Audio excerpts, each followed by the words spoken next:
cancel that because apparently I hit a wrong button. So we had our game last night. It went very well. And there was a little bit of karma in that in the adventure, they found a dwarven axe of throwing. Maybe not the axe that Hungar wanted, but it's the one he got. So that was good. And like I said, everybody had a good time. Outside of that, I've just been working on role playing and wargaming miniatures and getting ready for visitors. One of my sister-in-laws will be visiting, which is awesome. And yeah, so I don't know, man. I don't know. We'll see what we can talk about when more people show up. I don't know if you guys have been watching, but yeah, there were some big attacks in on Russian territory this couple days. The Ukrainians hid some of their drones in civilian trucks and drove them into Russia and then launched the drones and destroyed some bombers and stuff. I mean, it's smart. It's willing to bet probably against multiple laws of warfare, quite possibly a war crime, but it was kind of a smart move. I mean, you know. There's Leth. Leth. We'll hear if Leth gamed this week. Hey, yes, Hey, how you doing? good. I did game last Saturday. Oh, yeah, it's been like a week since I've even heard from you. Yeah, things have been a little weird here. Well, I hope that everything's okay. For the most part, yes. Well, I'll take it. Also, No, other good news.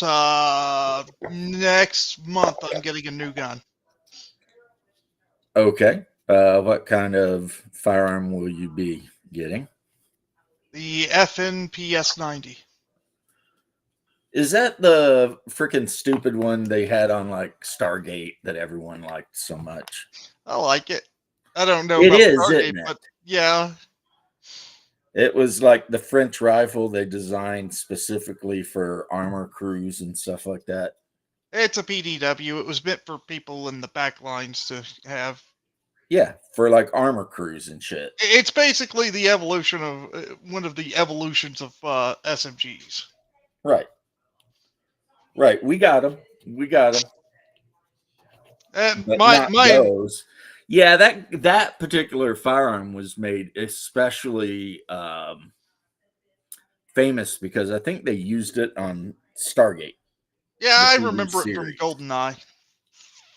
But honestly, other than looking all weird in space age, I don't know. The round's good, but good luck. You know. The gun actually feels quite comfortable in your hands, which I think is kind of surprising. No, I think the reason it looked so weird actually is because they were going for ergonomics. Yeah, I mean, fair. I just, again, it feels like it would look like it would feel awkward. Yeah, it's a weird looking thing, and that's why they used it in Stargate.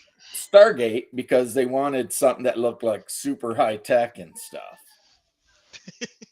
So that was the thing, you know. Yeah, Even though ultimately, yes, the 5.7 round is a good round, but pretty the good. Yeah, problem is it's so expensive that's like, it's getting cheaper. yeah, right, Finally, right. I mean, I think it was like what 50 cents a round now. Yeah, well, good day to you, gentlemen. Good day to you, Coochie. Coochie. All right. Maybe it's a little bit more expensive. I can't remember. Those things, man, that's like, because my son-in-law actually has an FN 57, which I got to admit I'm a little jealous because, I too jumped on the bandwagon with that thing when it come out. But, he would tell you, yes, it's a neat pistol. It really is. It's a cool pistol, but ammo is so expensive. It's like, you Yeah. know, I mean, it's getting a bit more affordable at least, but yeah, that oh, is going to be an Kentucky issue. did some weird shit this week. What's that? The only rural county Democrat state representative become a Republican, Yeah. Okay. which means that in all rural counties of Kentucky, there is not a single Democrat representative. And my wife was like, we were watching it, and I told her, I said, you know why that happened, right? And she's like, no, why? I said, when Kump started talking about digging up all that big, beautiful coal, I said, people in Eastern Kentucky and West Virginia were like, that's our boy. Which, Hey. she makes fun of me sometimes because I used to be a Democrat. And she's like, why were you a Democrat? And I was like, because they were the ones that were in Kentucky fighting for the coal miners back in the day, 30 years ago, right? Before it was like learn the code and all that shit. And I said, so I mean, you got one president that's talking about destroying the whole industry. And then you've got the other president that's like, I'm going to make sure you hardworking coal miners and oil rig guys and et cetera are going to have jobs forever, right?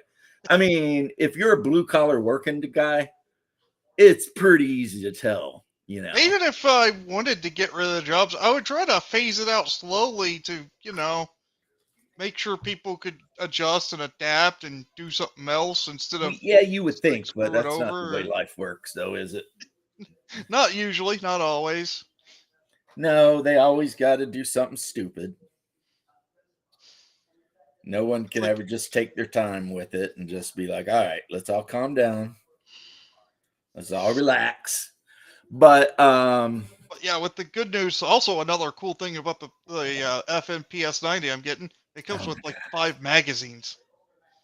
Well, that's nice. That's the one the magazine goes on the top of the barrel, right? Yep, it goes on the top. Yeah, and it does The this. bullpup. Yeah. I'm not a fan of bullpups at all. I Oh, actually like usually not. five. I don't like most of them, but that one at least makes more sense than most of them because you get No, the come tubes. on now. Just admit it. I'm not even trying to make fun of you, but you got to admit it. You got to be honest with yourself, bro. Well, I mean, with the other bullpups, it gets in the way whenever you try to lay down with it. This one, you don't have to worry about that. I'm just saying, admit that you're just, a P whatever fanboy because you probably watched Stargate. I don't watch Stargate. I didn't even care for That it. is, of all the firearms I've ever talked about, heard people talk about, whatever, for some reason, amongst like nerds, that is the most popular firearm. I I guess me. I just remember it from GoldenEye. And I was like, I like it. That's exactly what I'm talking about, though, homie.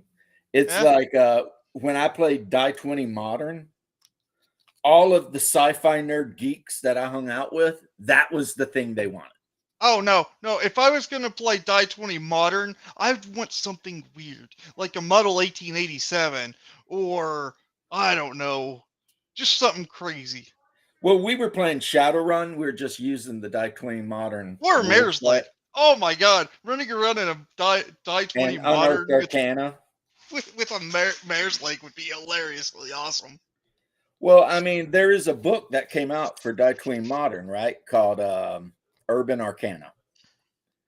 And it basically turns D20 Modern into Shadowrun.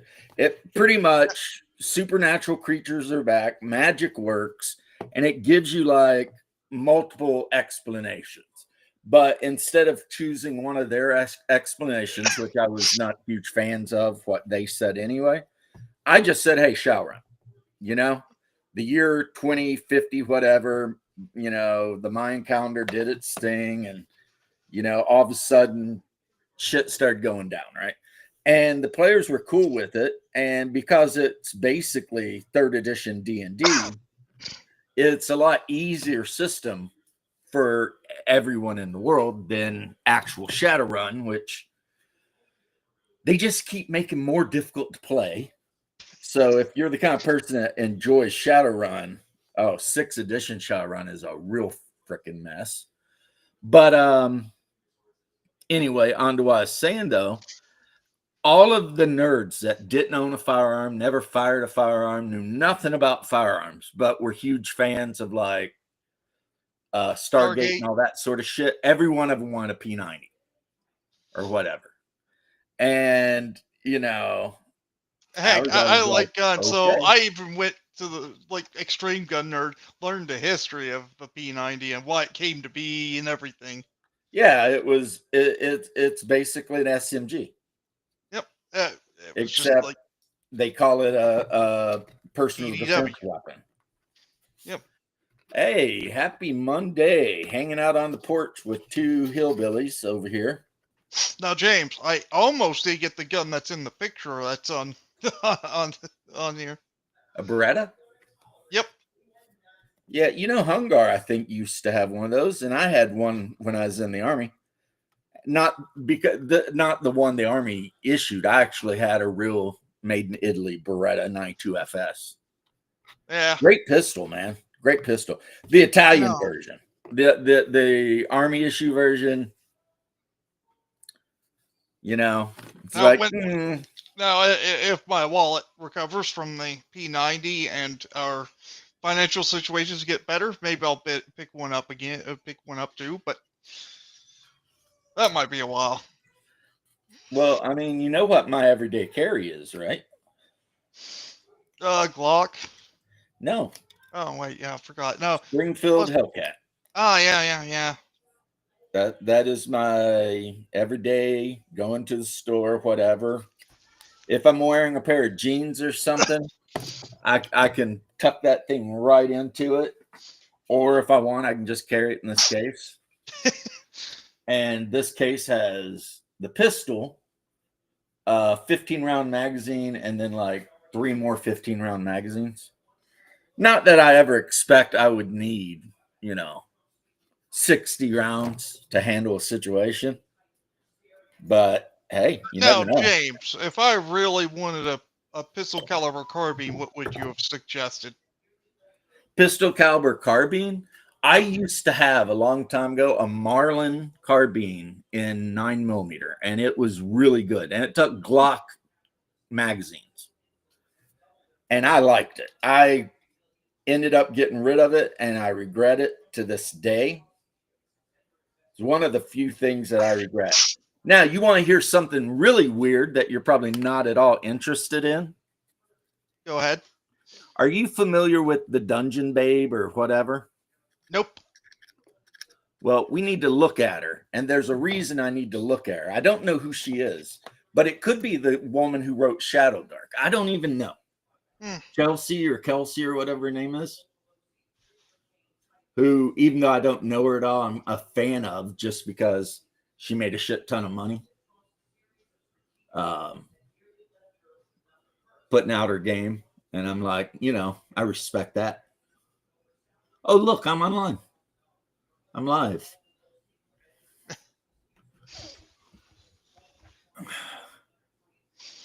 No, not the gaming gang.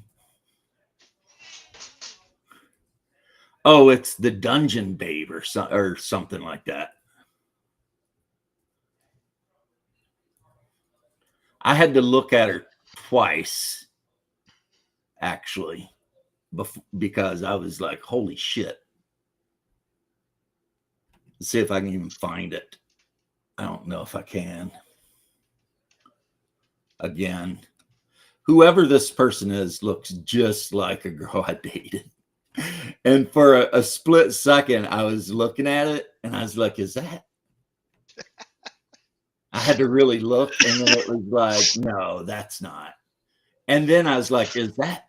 Because the person, all they talk about is Shadow Dark. And I was like, is that the person who made Shadow Dark? Because then I know for a fact it's not the girl I dated, because, I mean, I believe she's She shares the same sexual preferences as I do, That. which is women. Mm. So, but man, there is another YouTuber out there. You know how they talk about doppelgangers? What's up, James? I've actually seen one of my doppelgangers Have in you? the newspaper years ago, and I knew it wasn't me because I'm like, I never been in the newspaper. Also, I never wear that ugly sweater he has. Right. So, yeah, it's just one of those weird situations where it's like, man, how can this person look so much like another person? It's like, how does that look exactly like me, but with an ugly sweater, and also in a local newspaper? See, I was lucky when I was much younger. No one looked like me because I looked like everybody. Like, I remember one of my drill sergeants tell me how So you're just like the average anime I just protagonist. blended in. I was your average, maybe a little taller than the average, but not so tall, average brown haired guy. It's like, can It's anybody like he's pick me just out very from a plain crowd? No. looking, doesn't stick out in the crowd. Exactly. It's like nobody's going to pick me out in a lineup or crowd. I'm just that guy. And, we got done with our training, which for us is like, back then, I think was 18 weeks for the first part. And because you don't have basic and AIT, you just go to the school, right? Yeah. At Benning. And at the end of the thing, the drill sergeant was bragging about how he knew all of our names and everything like that. And he was walking down through our training platoon and he was naming everybody's name. And when he got to me, he just stood there and stared at me for like 5 minutes. And then he's like, yeah, I have no idea who you are. So, I'm a squad leader for squad 2. But I mean, I'm just, there was nothing about me, it is like, and that was good because you fly under the radar, man. And then you ain't got to worry about it. All the BS. OSUT. Yeah. Because once you get on the radar, and this is true anywhere in life that where you're working for some other person, this is not just uh, a military thing. This is anything. You never want to get on the radar of somebody who can F with you because, yeah. So that's what we caught, flying under the radar. What's up, George and Jeff? How you doing, Jeff?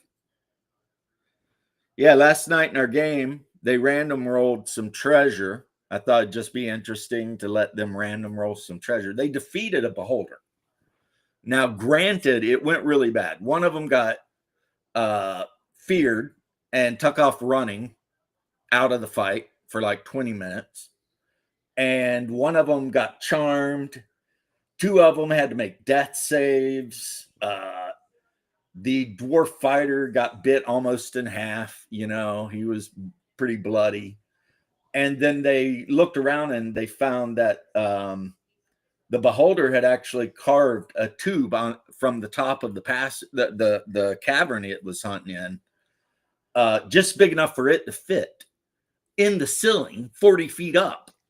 So the ranger in the group has boots of levitation. So he levitated up and he found that the beholder had made a very comfortable little weird hive-like thing for himself.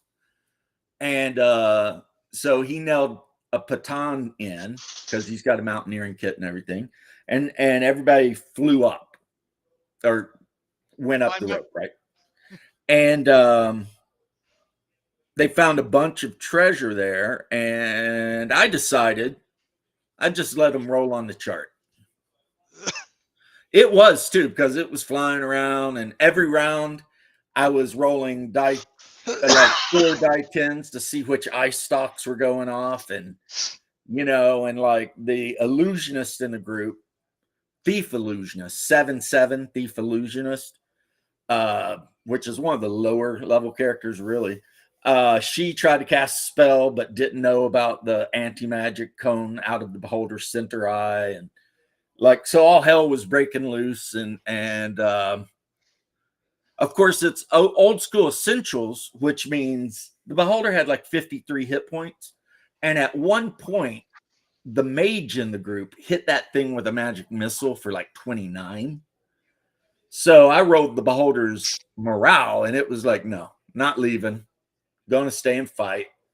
And then between the dwarf cleric, the dwarf fighter, and the human cleric, they just killed it pretty quick. But I'd say the whole combat took maybe 4 rounds, and that's using individual initiative because but I do initiative on dice 6, right?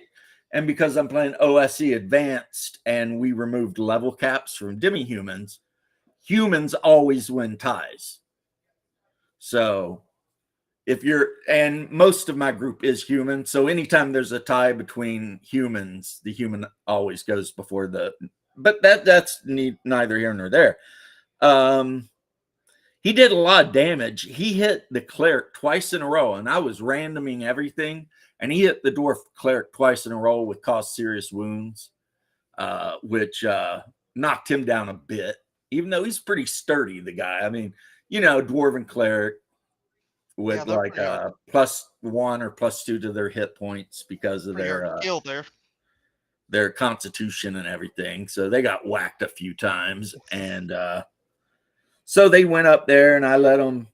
I was like, I'll tell you what, I'll let you guys roll for the treasure. And is there a big difference between OSC and Axe? Not really, Bruce. No, not really. I mean, they're both based on Moldvay, Cook, D&D. Mechanically, I should say. Is there a big difference between Axe and OSE? Well, first off, Axe is less expensive. And Axe uses race as class, but every race has multiple classes that are specific to that race that only that race can be. Hey, Shark. Chomp, chomp. Hey, Shark. Jump, chomp. Semper Fi, bro. And then what else about Axe? Axe really leans hard into domain level play. And the core rules come with rules for mass combats and, you know, all of that, right? And the other thing I really love about Axe compared to OSE is Adventure Conquer King's default setting is very much like a late Eastern Rome. So all the titles for the humans are like in Roman, right? So instead of they keep on the borderland, it's like the fort on the wilderness or something like that.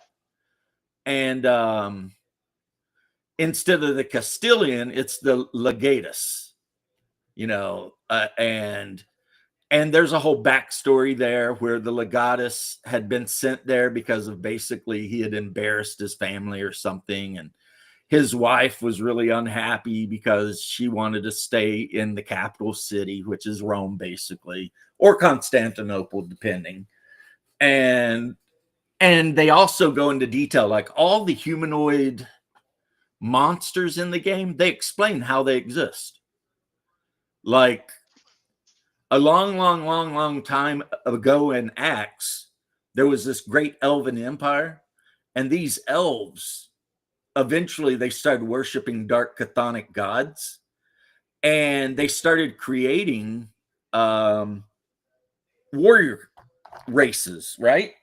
So they bred humans and pigs through magic and whatever, and that's how you get orcs. And they bred humans and apes, and that's how you get bugbears, and humans and something is how you get goblins. And so, and then they bred lizardmen, and then the lizardmen actually overthrew the elf empire and almost wiped it out. And the lizardmen had an empire, and they created a bunch of crazy shit using the old chthonic elven magic. And then they were overthrown by humanity, Except the humans that overthrow the lizard men, they become evil shit too, and we're worshiping these dark chthonic gods, and also creating all kinds of hybridized monstrosities.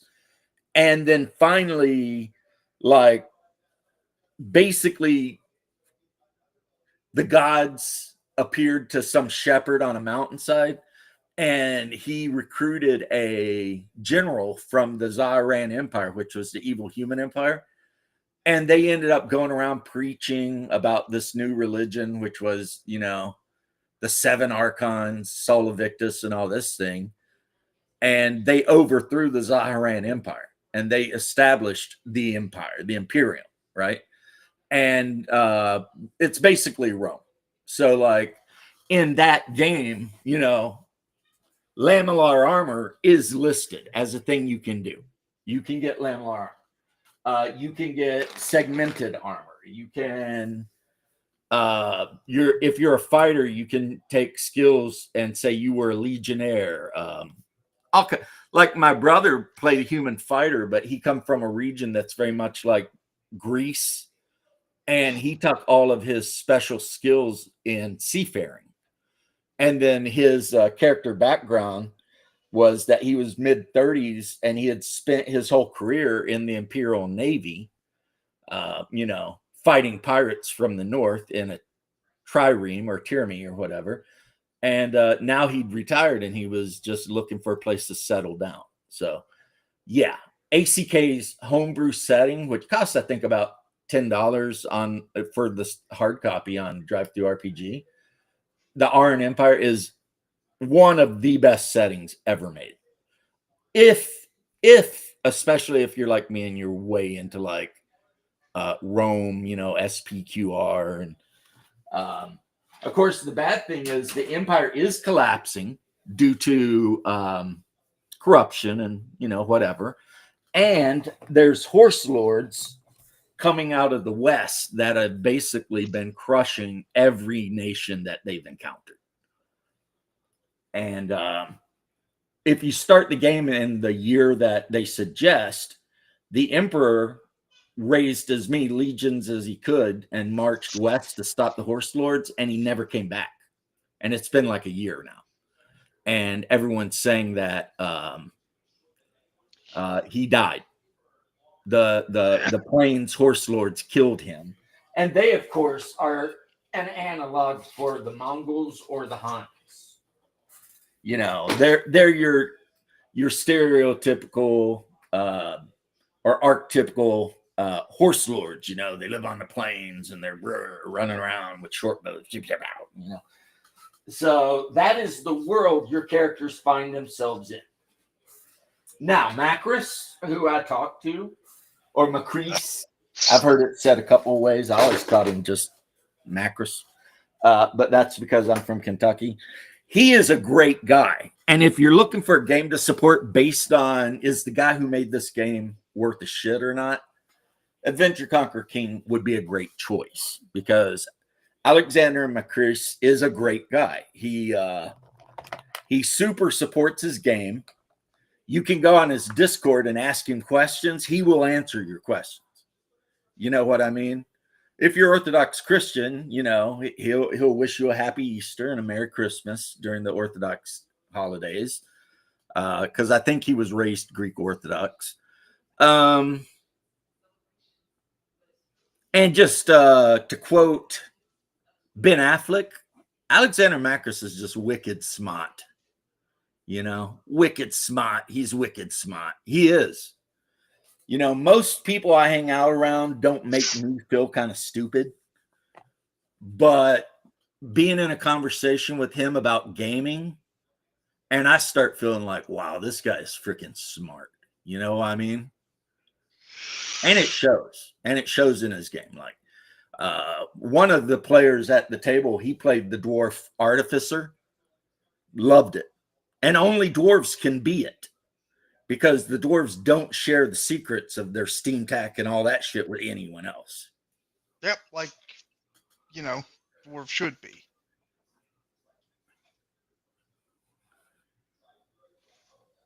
Shark, I'll take your word on it, man. In Eastern Kentucky, I'd say, oh, that looks like Macris. But then again, we got a lot of Macs in Eastern Kentucky too. So, you know, like I'm not called.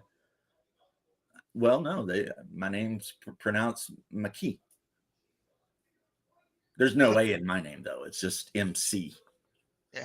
And it means son of fire or of the fire or the flame. So I guess it was destined that I'd become a firefighter at some point. Yeah. So like the elves have 5+ classes, depending on if you get the player's book, etc. And one thing you'll notice is every one of the elven classes involves magic, except for the ranger, which does not have any magic. They even have a class called the Hierophant, which only an elf can be. That is basically a dual class mage cleric. And then dwarves, you've got like the vault guard, the whatever the artificer's called. You've got like a dwarf thief type character. I mean, like I said, it's like instead of doing, oh, I'm a dwarf, you're a dwarf something, and only dwarves can be the thing you are. Now, Vault Guard's basically a fighter, but it's a dwarf, so it does the fighting in a slightly different way. There's like a dwarf barbarian class, I think, too, that they don't wear armor, but they tattoo their bodies up, and as they level, so they're basically like hell,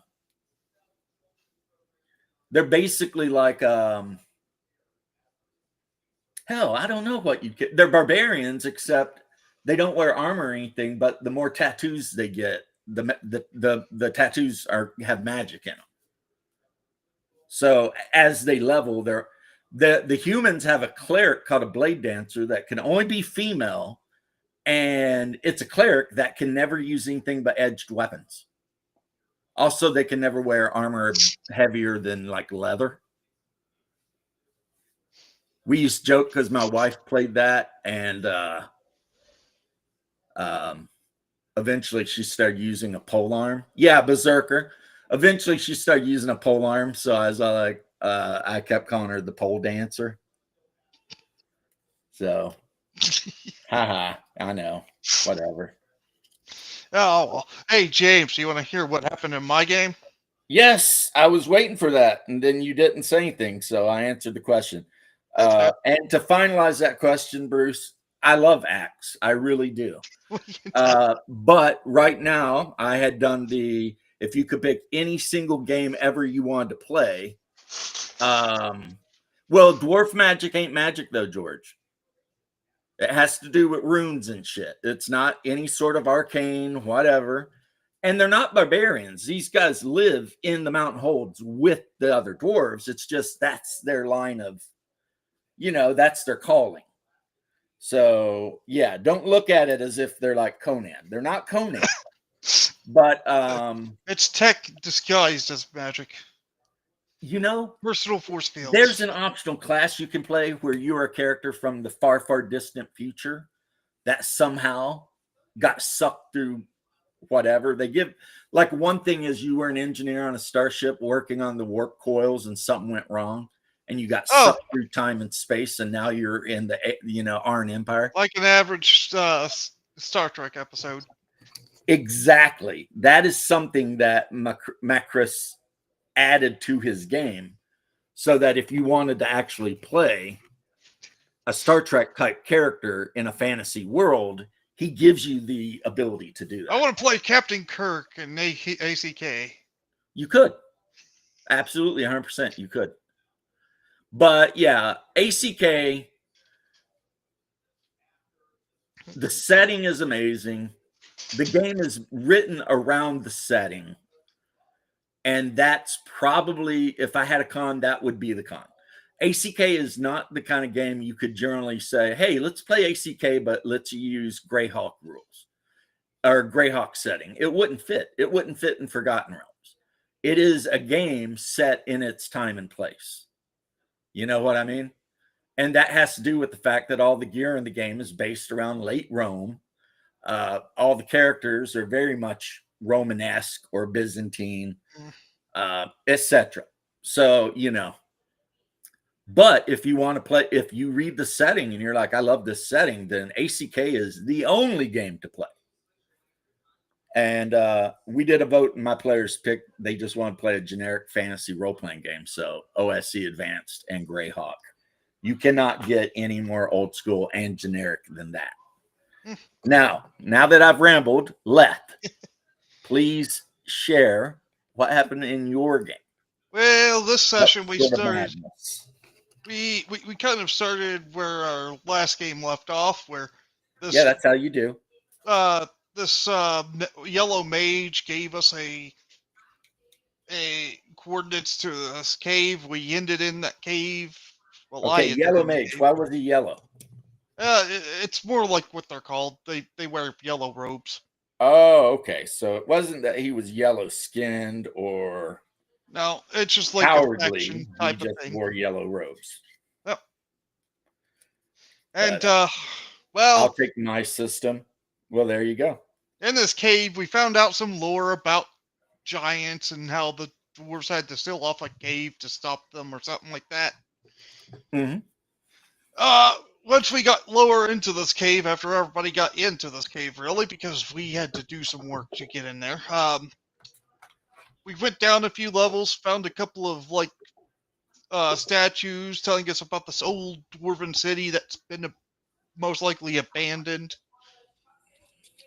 We tried to go back up and leave because we started seeing yellow eyes everywhere, and we were like, yeah, this is not going to be great. And when we tried to, somebody washed us down using a lot of water. Trapped us in there. So once we finally got through all that, we're in this old ancient dwarven city. Hey, Bubba.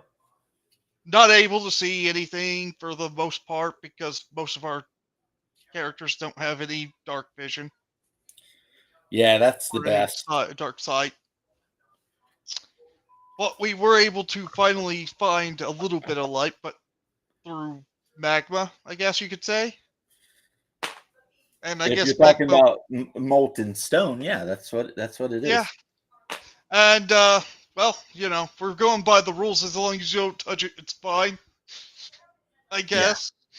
So Kane lives. So yeah. Super adventure rules. The floor is lava. As long as you stay on the rocks, you'd be fine.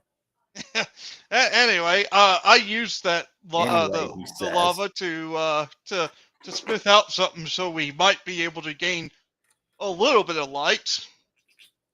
There was scrap metal. I fashioned it into like a few plates that I put together.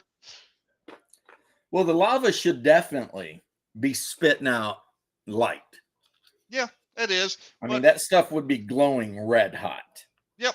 It's just that, I want something as long as we can go, as soon as we go away, we'll have more light. Yeah. And that's what I did. We took like an arrow, I doused it in oil, then wrapped cloth around it to hope to use it as some kind of like goofy rudimentary candle. I know it wouldn't work like that, but it's like I don't know what to do. I don't have the materials I need. What kind of character are you playing? I'm playing a smith, a gnome smith. Well, you're a gnome. You should know things, man. Yeah, I'm a really good blacksmith. I can craft things very well. Not only that, but as a gnome, you live underground. Yeah. That's your natural environment. Well, actually, technically, mine wouldn't be because there's different types of gnomes in this setting. Oh my god! Mine's the field type. Yours, the lame one. I wouldn't say lame. It gained +1 in crafting. It's just you wouldn't say lame because it's your character. I say lame because I think it was Dragonlance that I added the idea that gnomes were making like steam-powered airplanes and shit like that, and I just do not like the idea of the teeth. No, these gnomes don't do that. Usually these gnomes aren't really into smithing, though. Yeah, that's great advice, Bruce. As a matter of fact, start most games in the middle of a stressful situation. Like, if you're going to do the group meets in a tavern thing, you might as well have a big tavern fight break out. Tavern fight or something crazy happen. Like, so instead of being like, you're all sitting in the tavern, being all like, you guys were all sitting in a tavern when all of a sudden somebody throws a copper mug across the room and hits. Maybe roll random, maybe pick a player. and then let shit happen from there. And then maybe the players got to haul ass when town guard starts coming in. Yeah, I despise tinker gnomes. Oh boy, So but yeah. And then once we finally got that fashioned, we went even further deep trying to find a way out. Really, because we don't really know our way around here now. but We you're didn't. adventurers, so that Yeah, don't matter. I know, but we had a plan and needing to go somewhere, and this is just became an insane detour, which we were definitely not prepared for.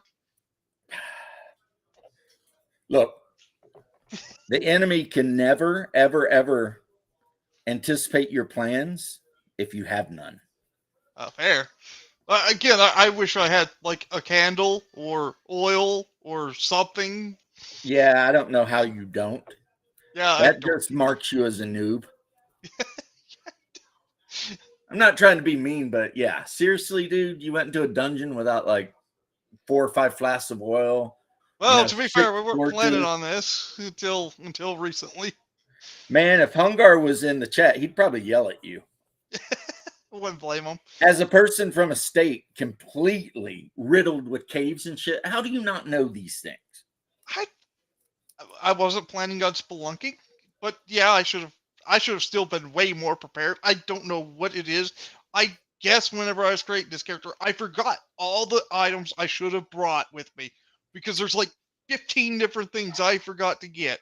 Yeah, and Like I shouldn't yell at you. I mean, like but I will say that your behavior is very noobish. I know. Very Like noobish. if I went back and fixed this, I would have rope, I would have candles, I would have a lantern, You I don't would have have 50 foot of rope? no. Like I Oh said, my. I messed up massively in this. No, it's just a different, you know what? I'm spoiled.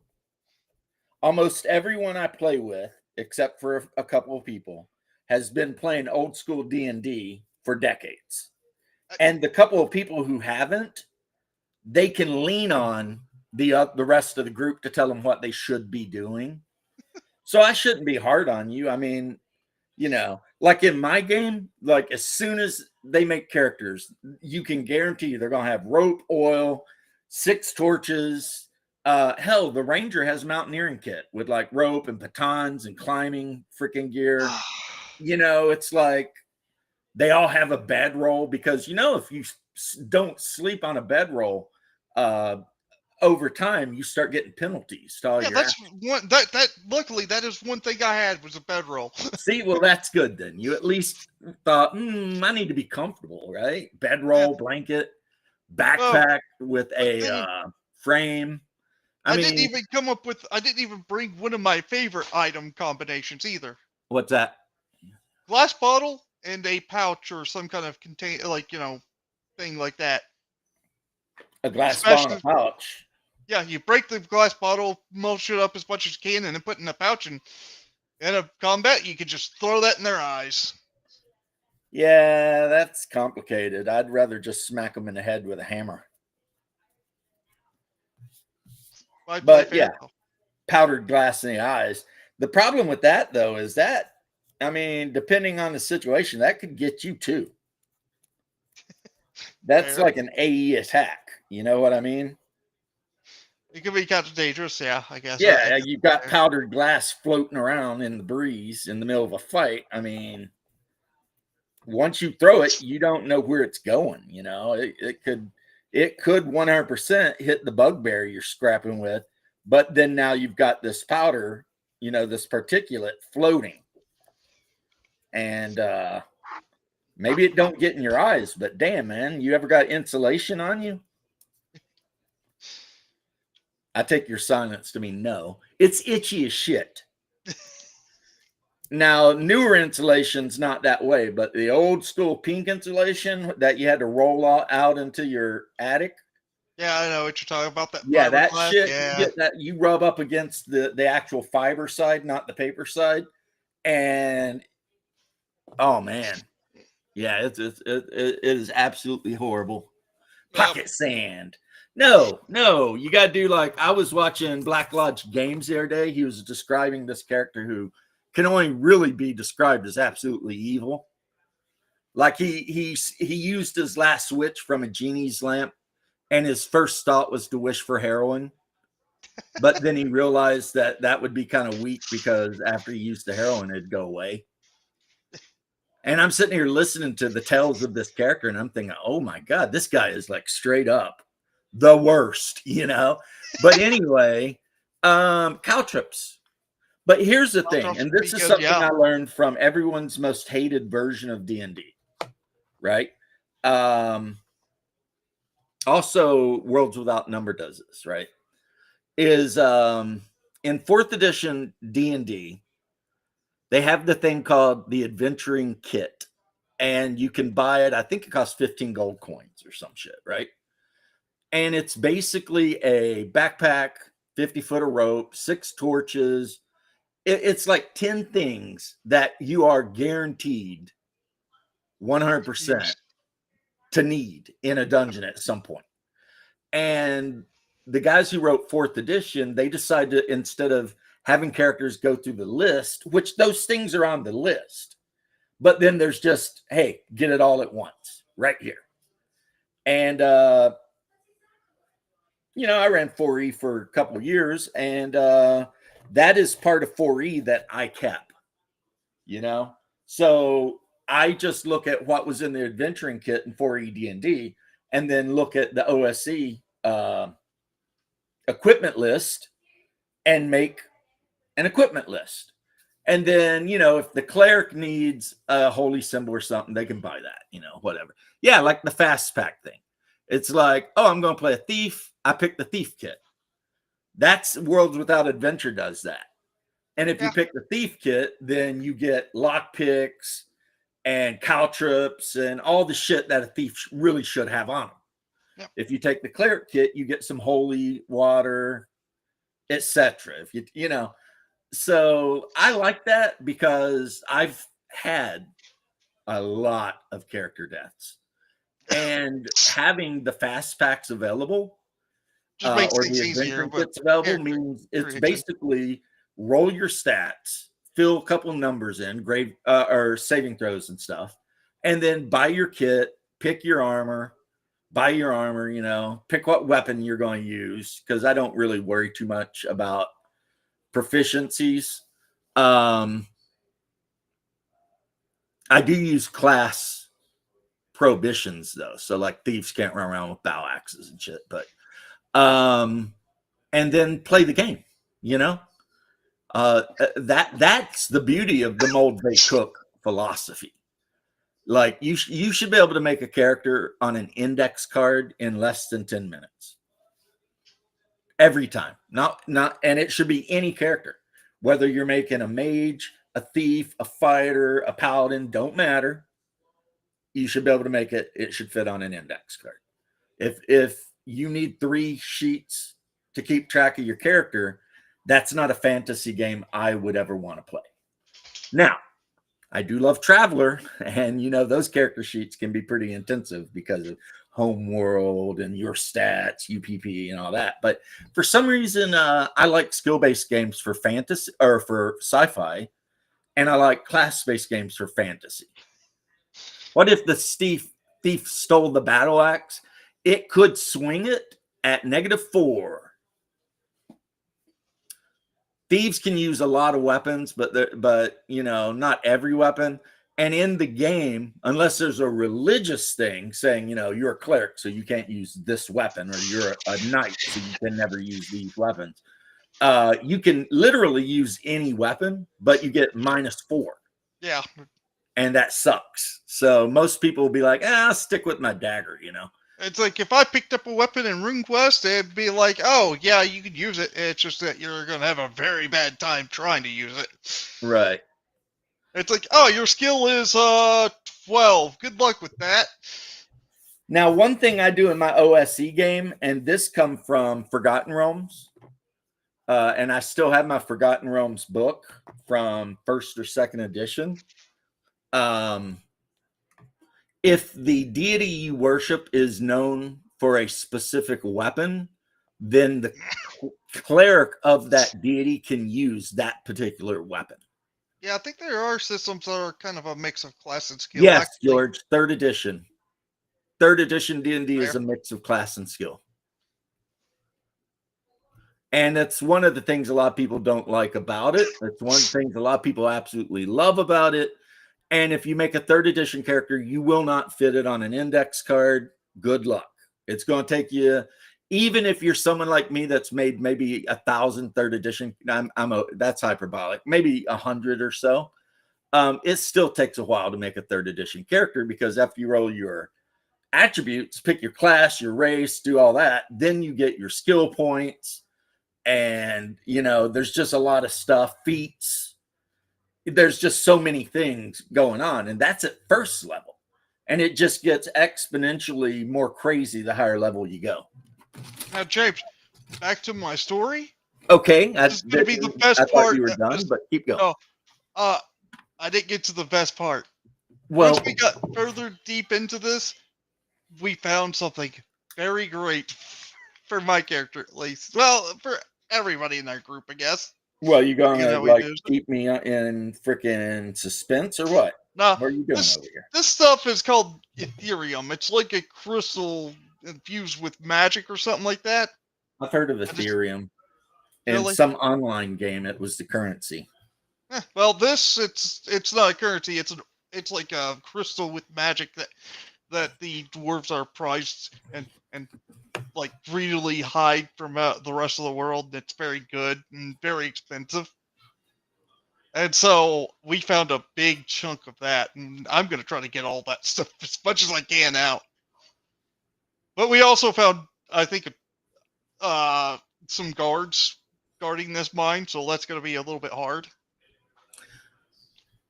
Shark, let me ask you a question since you mentioned Shadow Dark. There is a YouTube page that talks about Shadow Dark all the time. And the person talking about Shadow Dark is a black-haired woman with glasses. But I forget the name. Who is that? Shark, do you know who I'm talking about? But yeah, James. You got a ton of videos talking about Shadow Dark too. I actually went back to get some scrap metal to make a primitive pick so I could get some of that stuff. So basically, you're playing Minecraft. Howdy, howdy. Yeah, basically now. Nerdy Ogre. All right, all right. How you doing, my fellow or not my fellow, but my brother from Texas? You see these deeper problems emerge in 3. Don't ignore me, Shark. I asked you a question, damn it. Don't make me tell you to snap to attention. You don't know who it is either? Okay. Damn, it's like Dungeon Damsel or something, and somebody's character's named Bunny or something, and they're always talking about Shadow Dark, or she is, and she's got black hair and glasses, like nerdy looking glasses. I don't know who she is, but dude, the video just came up into my feed somehow. I was watching, I think, I don't know, it might have been Bruce or it might have been Dungeon Minister, whoever I was watching. And you know how it'll do its thing. And it eventually got there. And when I first saw it, I was like, God damn, that looks like my ex-girlfriend. And I had to like double check. But I don't know who it is, but fucking doppelganger, man. It's like Dungeon Damsel looks identical to the girl I dated that I broke up with because she joined the Navy. Now, if that's the chick that made Shadow Dark, yeah, that could never be my ex-girlfriend because she and I have too much in common as far as sexual preference. But we both like women. But God, yeah, it's weird when you see the doppelganger. Yeah, that chick she is the doppelganger of the one girl. Before I tell you, before I get off, I just wanted to tell you. Are you done? Have you finished your story though? I'm about done. The DM. No, I'm not rushing you. I want to hear your story, but I'm going to interrupt you. It's the way it is. That's actually about it. I just wanted to tell you about how much this stuff has cost. If I could actually smelt this, well, not smelt, but process this into its its usable form, I'd be able to basically live like a king for just a small amount of it. Yeah, my players, and they rolled this up. They found oh my god, it was like Nah, no, I gotta. 10,000 platinum pieces or some shit. So I told them it was all in like trade bars, and each trade bar is worth like 100 platinum pieces. Wow. So it's not. See, I can never keep track. I know I I gotta like go I though. like them I'll both. see ya. Well, I'm sorry, you gotta go. Yeah, I'll see you again though. I know you will. Take care, brother. If you call a white guy brother, he'll give you anything you want. You call a white guy brother, he'll give you anything you want. Yeah. Well, we've already been over this, Shark. I know Bruce probably is not a fan of it, but if you're a Marine, the Navy is like the Arcturians. Remember? The one you had was a male. Well, when it's Arcturian, it don't matter. Anyway, that's just an Army dig on the Marines. Because we gotta do that. That's like a rule. The Marines and the Army always gotta mess with each other.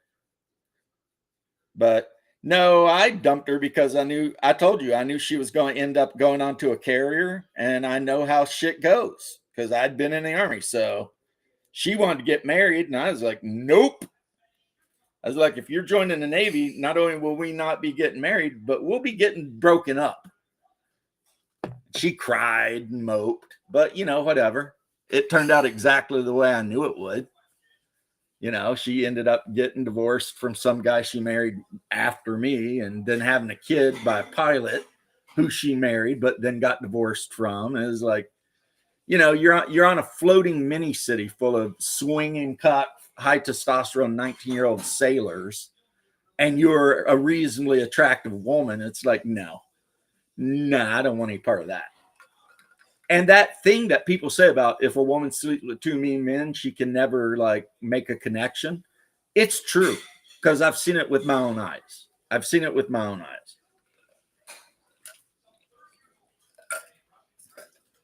A nice woman with a low body count, you can get with her. She'll fall in love with you, and you'll have a wonderful life.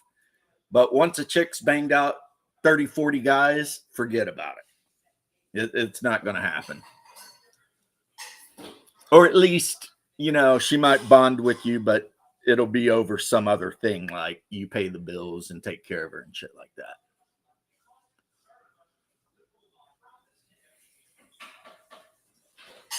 Cybergenics. I don't know what that is, to be honest. It sounds like something from a Cyberpunk 2020 or something. Is the Navy like shooting you guys up with some sort of biological, enhancements and shit? Because I'd like to get a hold of some of that.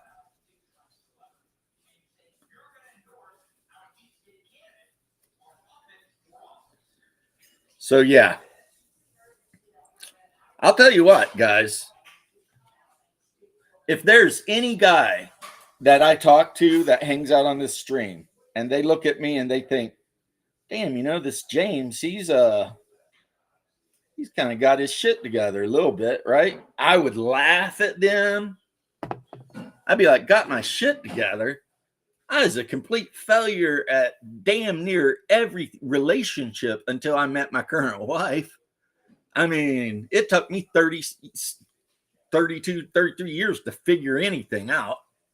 Now, I was always good at being a soldier and being a firefighter and being anything like that, but interpersonal relationships, I was the worst. Now, look at me now. Look at me now, man. I am the best. Why? Because woke up this morning, hung out with my beautiful wife, watch a little TV. She got up and cooked me an egg and sausage sandwich. Of course, I had to do some chores for her too, but whatever. That's, it's reciprocity. But I mean, in my mind, the only thing I need to be happy is a good woman that'll make me a sandwich, right? And I'm fucking winning Monday. Excuse the language, but I've already won Monday. But then again, you hear clattering around in the kitchen. She owes me because I got up at like 3 a.m. last night to do something. And she is the most light-footed little thing ever. She's like a freaking ninja. Yeah, you hear me talking about you. I see that grin. She scared me so bad I thought my soul left my body. Like after I went back to bed and laid down, my muscles were shaking for like 15 minutes. She fell directly back asleep. Didn't even remember it. And I'm like, I'm going to buy her a choker with a bell on it so that every time she walks around the house, I can hear the jingles. But then I realized, nah, she wouldn't like that. So maybe for one of her presents, I'll shell out some dough and get her one of those ankle chain things like the belly dancers wear that have the little bells on it.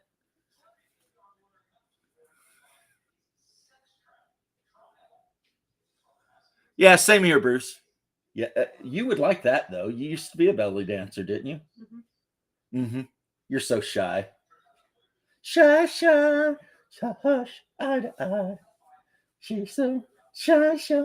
Yes, my wife was a belly dancer when we met, like as a hobby, not as a job. You know, I've got old pictures of her that I never show anyone when she's all dressed up in her belly dancing. You know, with like the coin top and like nice, nice. But no one gets to see that. Those get hidden. You can still do your push-ups. I can probably knock out 20. I don't know if I can knock out 30. But if I grit my teeth and I've taken my pain meds, I could knock 20 out. Yeah. Um because I mean I do have a tore brachial nerve and my rotator cuff is basically destroyed. But that's why they give me the pain meds and the gabapentin and stuff. And plus, I've lost. I'll tell you what. When I was 300 pounds, I probably couldn't do 2 push-ups. But having lost as much weight as I did, all of a sudden, everything physical that my wife needed or wanted me to do around the house just become not only easier, but almost like pleasurable. You know. Like if I have to go out in the yard and dig up a sprinkler head and replace it, you know, and repipe the irrigation or some shit like that. When I was a 300-pound fatty, man, that shit was difficult. Um, Now that I'm like down to 240, because I did regain like 20 pounds. I'm not gonna lie, that did happen. But now at 240, like all the shit I could never do, I can do super easy. And as a matter of fact, when I was working on the job as a firefighter, I weighed about 220, 230, but the difference is I wasn't fat. You know what I mean? I was like 6 foot, 6'1", depending. And then wearing the boots, I'm 6'3", and I'm 230 and no fat. And of course, you know, shaved with my Peter Griffin chin. And yeah, man. Now look how skinny my arms have gotten. It's weird. Because you like when I was in the army, they'd always measure my biceps and my neck and my this, and they'd be like, "Oh yeah, his BMI is way within limits. Go on, bro." Um, Now my arms are skinny. I probably would not pass. I know for a fact I wouldn't pass an army BMI check. But because of my weight when I was in the army, they always did a BMI on me because I lifted anytime I wasn't in the field or training. I was pushing iron, right? Eating a shit ton of creatine, hot stuff, all the supplements, freaking in the gym, leg pressing, you know, all that shit. So the army has this weird like thing where it's like if you're 6 foot tall, you should weigh 160 pounds. But then I step on the scale and I'm like, you know, 180, 190. And they're like, this dude is 30 pounds overweight. So then you know, one of the medics comes over and measures shit and does some math. And all of a sudden he's like, oh no, this guy's great, man. His, you know, his body fat, whatever, is well within limits. And then I have the look of a mafia godfather. Hey, I don't know, man. I don't know. What's his name was a very handsome guy, especially when he was young, before he pissed all the Jewish guys off and they wouldn't let him have a job anymore. What's his name? Marlon Brando. When he was young in all those movies, Streetcar Named Desire and stuff, that was like, he was definitely a Hollywood hunk. But I guess he said something about the Jews controlling Hollywood, so then he couldn't get a job for like 20 years. And by the time he started being able to get jobs again, he was old and fat. But they gave him the job, Godfather. Well, I don't know. Somebody would have to look this up. How you doing, Haas, my brother? I'm wearing my Haas in like the 11th grade shirt. True story. Was he in Godfather or Apocalypse Now first?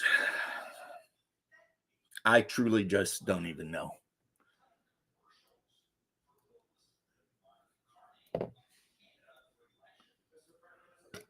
Yeah, see, I always passed the BMI, even though I was 30 pounds overweight. Going to get some sleep, I know, because you yelled at me last night and said, go to bed. And then, like, I'm laying there and I hear a thing, and I look at my freaking computer and it says, Hungar is playing Destiny at, like, I don't know, 3:30.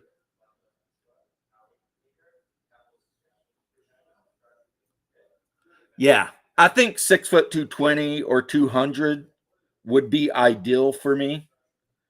But, the older you get, the harder it is to get the weight off. That is a fact. Okay, so Godfather was first. I'll tell you, if you guys want to see something awesome, and of course, this is after we hang out, don't do it now. On YouTube, look up Apocalypse Now, movie Hell, I think it's called. And it goes into all the detail that happened while they were filming that movie. Like the director threatened to kill himself, literally held a pistol to his head, and Martin Sheen had a heart attack, but they hid it because if they had said he'd had the heart attack, they would have had to taken him off the movie. They were all drunk and high, like nonstop. Charlie Sheen was there. They just let him run wild through the jungle in the Philippines. Dennis Hopper was on coke. Literally every scene you see him in, he is so coked up, he can barely freaking, walk. And all of the military equipment they were using was the Philippine Army. And on multiple occasions during the filming, the helicopters and shit would have to take off because they was in the middle of an insurrection on one of the islands. Like Muslims on that island were trying to, they're doing what they do. And yeah, Harrison Ford hands over a stack of paper, and yeah, he's just like, and then they're talking about Colonel Kurtz, who was almost single-handedly winning the war. But I mean, people didn't agree with this thing. Plus, another thing I found out watching that is pretty much everything Marlon Brando said was ad-libbed. Like, he didn't even read the script. He just made shit up. And also, he was supposed to lose weight so that he would look like a special forces colonel. And instead, he gained weight. He was like over 300 pounds. So they shaved his head and they only shot him like from the neck up in the dark because they didn't want people to see. And the whole time they were filming, he wouldn't come out of his tent unless it was to actually film a line. Yeah, Harrison Ford was there to sell pot. I think before he made his big break into the movies, yeah, Harrison Ford was working as a carpenter on movie sets, building sets. But Anyway, it's called Movie Hell. I think Critical Drinker does a thing about it too, and it's like when you find out all the shit that went on to put that movie to film. I mean, it's like, man. I mean, really? Yeah. It was just a bad or good time, depending on your point of view. Yeah, the abs thing, that basically means in your whole life, you're just never eating carbs. That's just a thing. Like, even at my most fit, when I was working out all the time, I never had ripped washboard stomach. I mean, I didn't have a fat stomach like I do now. I mean, you could see the abs there, but they were never like, you see in movies and shit. And like I said, that's when I was running at like next to no body fat at all. And it was still like, it is what it is, guys. The guys you see on TV with the ripped abs, like my boy Ryan Gosling and shit like that, dude, they got like a personal chef, a shit ton of drugs, and nothing to do all day but crunches and freaking leg lifts and shit like that. Now, if you don't work a job and all you got to do all day is take, growth hormones and freaking every other thing, and you've got a personal chef fixing you the exact correct diet to get the results you want, yeah, you can get it. But you know what? I'm going to quote a very famous Swedish guy here, even though we all know the Swedes are traitors and you can't trust them. At least that's what the Danes say. PewDiePie, when he was working out to get in shape, point blank said in one of his videos that the big guys you see, they're all taking something, because you do not get like that naturally. You cannot do it. It's just like, you can't. And we know for a fact that Schwarzenegger admitted, yes, he was on he was doing horse testosterone and shit like that. I mean, they all were, that's why all of those old buff ass wrestlers and shit like that have cardiac issues now. They're getting like, bypasses and shit. Now, me personally, no shame to them. No shame in that. If they're willing to take that health risk to achieve those kind of gains, I honestly think they should be allowed. You know what I mean? Like, I know a lot of people probably will disagree with this statement, but I honestly do not think steroids and shit like that should be illegal. I think if I want to do, what do they call them, hyperbolic steroids or whatever, or human growth hormones or whatever. I think if I want to do that shit, I should be able to go to my doctor and be like, I want to do this. And the doctor should be like, you could F your heart up and cause your testicles to shrivel up like raisins, right? Plus you'll get bad skin and pimples all over your back, etc. And I'm like, yeah, I don't give a shit. I got money and I want to do this. And the doctor says, okay, you got to do it on an 8-week cycle. And, and then, you go on your way. And then if you have a heart attack, well, I mean, can you pay to get your heart fixed? If you can pay to get your heart fixed, then you're good. Do all the testosterone and all the drugs you want. Freaking get as cranked as you want. And then pay for all the health damage you did to yourself. But here's the thing, though. If you're a 16-year-old kid from a poor area and you're like, I can get these steroids pretty cheap, and if I bulk up and I really work at it, I might get into the NFL, right? So you do the steroids, you work out all throughout high school, maybe get drafted to college, you keep going, get into the NFL, sign a multi-million-dollar contract. A lot of people would argue that any damage you did to your body was worth it, because now not only are you set, but if you're smart, your children are set, or your wife's children, whoever's children, right? So, I mean, yeah, we stayed in the field about 290 days. Yeah. Yeah, because 7th Infantry, it was 3rd Battalion, 7th Infantry Regiment, Cotton Bellers by God, 24th Infantry Division, 18th Airborne Corps, RDF. 290 days in the field. Just that's how it was. We spent 2/3 of a year in the field.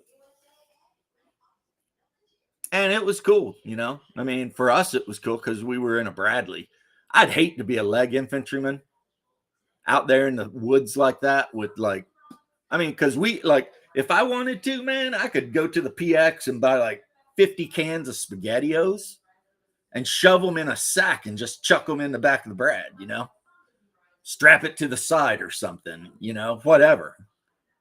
So, I mean, that is the luxury of being mechanized infantry is like, you can carry, I mean, we used to carry, speaking of MREs, man, they would give us MREs like 6 boxes at a time. And we just stow them in the Bradley, man. I remember we got pissed off at one of the guys in the squad because he opened all the boxes and went through and got all the beans and Frank's MREs out. And we're all like, no, you're not sticking me with that turkey a la king bullshit. Or fucking pork patty. What they meant was dehydrated hockey puck, but regardless.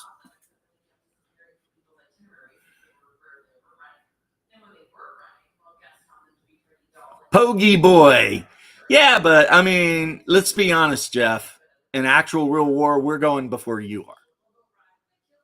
In modern war. I mean, you can see that even in Ukraine. I mean, the small units infiltrate in, but really when ground gets taken, it's mechanized forces because they're fast. And the Ukrainians, at least, are saying how much they love the Bradley, which I always knew the Bradley was better than a BMP, even a BMP-3. I always knew it was. I'm a Bradley guy. I know. I mean, we smoked BMPs in Iraq, so it's like whatever, right? But now we're actually seeing, like in one battle a couple months ago, 2 Bradleys ran off a T-72 because the chain gun rounds kept hitting the reactive armor and exploding it. The guy in the T-72 could not see anything. The gunner couldn't see anything because it's just explosions. So they had to freaking reverse out of there, right? Scrub time. Okay, go get your scrub on. A stroganoff comes with peanut M&M. Jesus. Man, we used to fight over the cheese spread and the peanut butter. And since we were always yeah.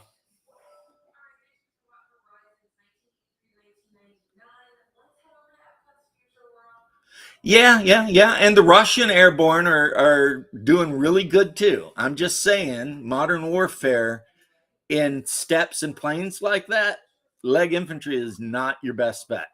That's why the Ukraine war has been as rough as it has, is because the infantrymen can only advance through tree lines. And that region doesn't have a lot of tree lines. It has very few, like bocages almost, right? But if you're infantry and you're walking in the open now, you're just waiting to catch artillery because a drone's going to see you. And now you got a battery 12 miles off, slinging rounds downrange. You're screwed. That's why a lot of their infantry now, the Russians started doing this, and people were making fun of Russian infantry for doing this. They were buying like little dirt bikes, like from China or something, but like a little Honda dirt bike. And when they were assaulting a Ukrainian trench position, they'd hit it from 3 sides, full blast on these motorcycles, and literally lay the motorcycle down and then jump up and engage the enemy. And people are like, oh, look how I'm using back. It works.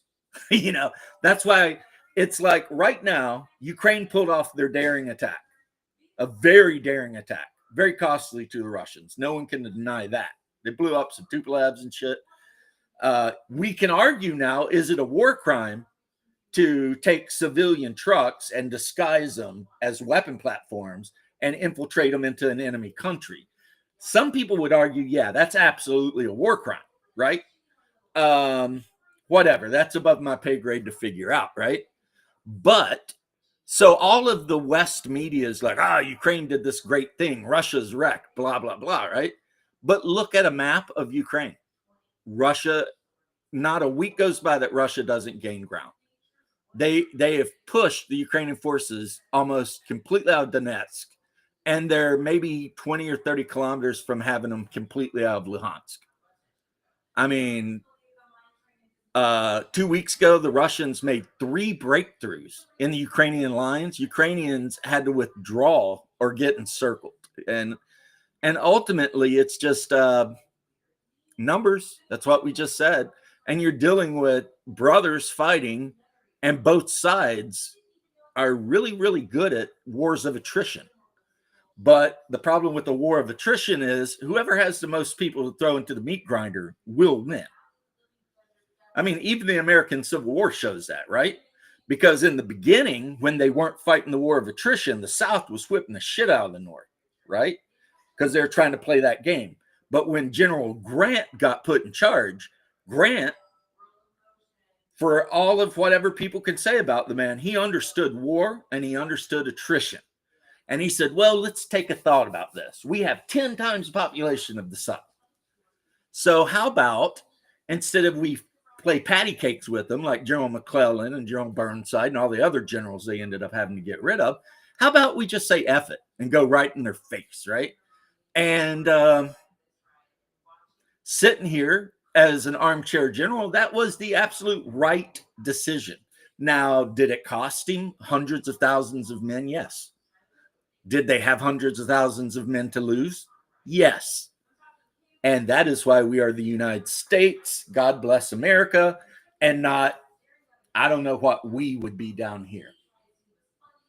Because, I mean, you never know. Even if the Confederacy had managed to get its independence, would it have stayed a united thing, or would it have balkanized, or who even knows, right? Would we have fought another war in the 19-somethings? I mean, I don't even want to think about it. It's probably best that the Yankees won, I think.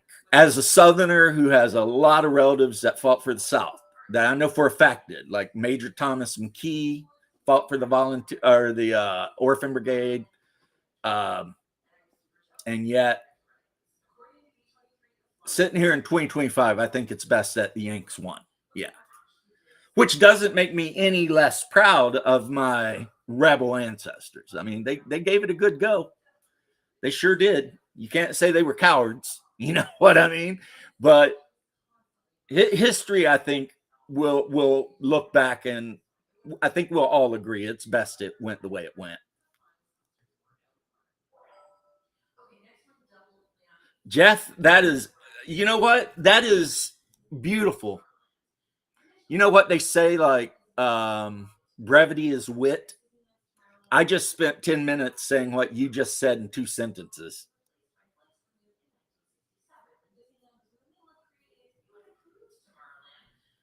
Oh, yeah, yeah. Neither one of those countries.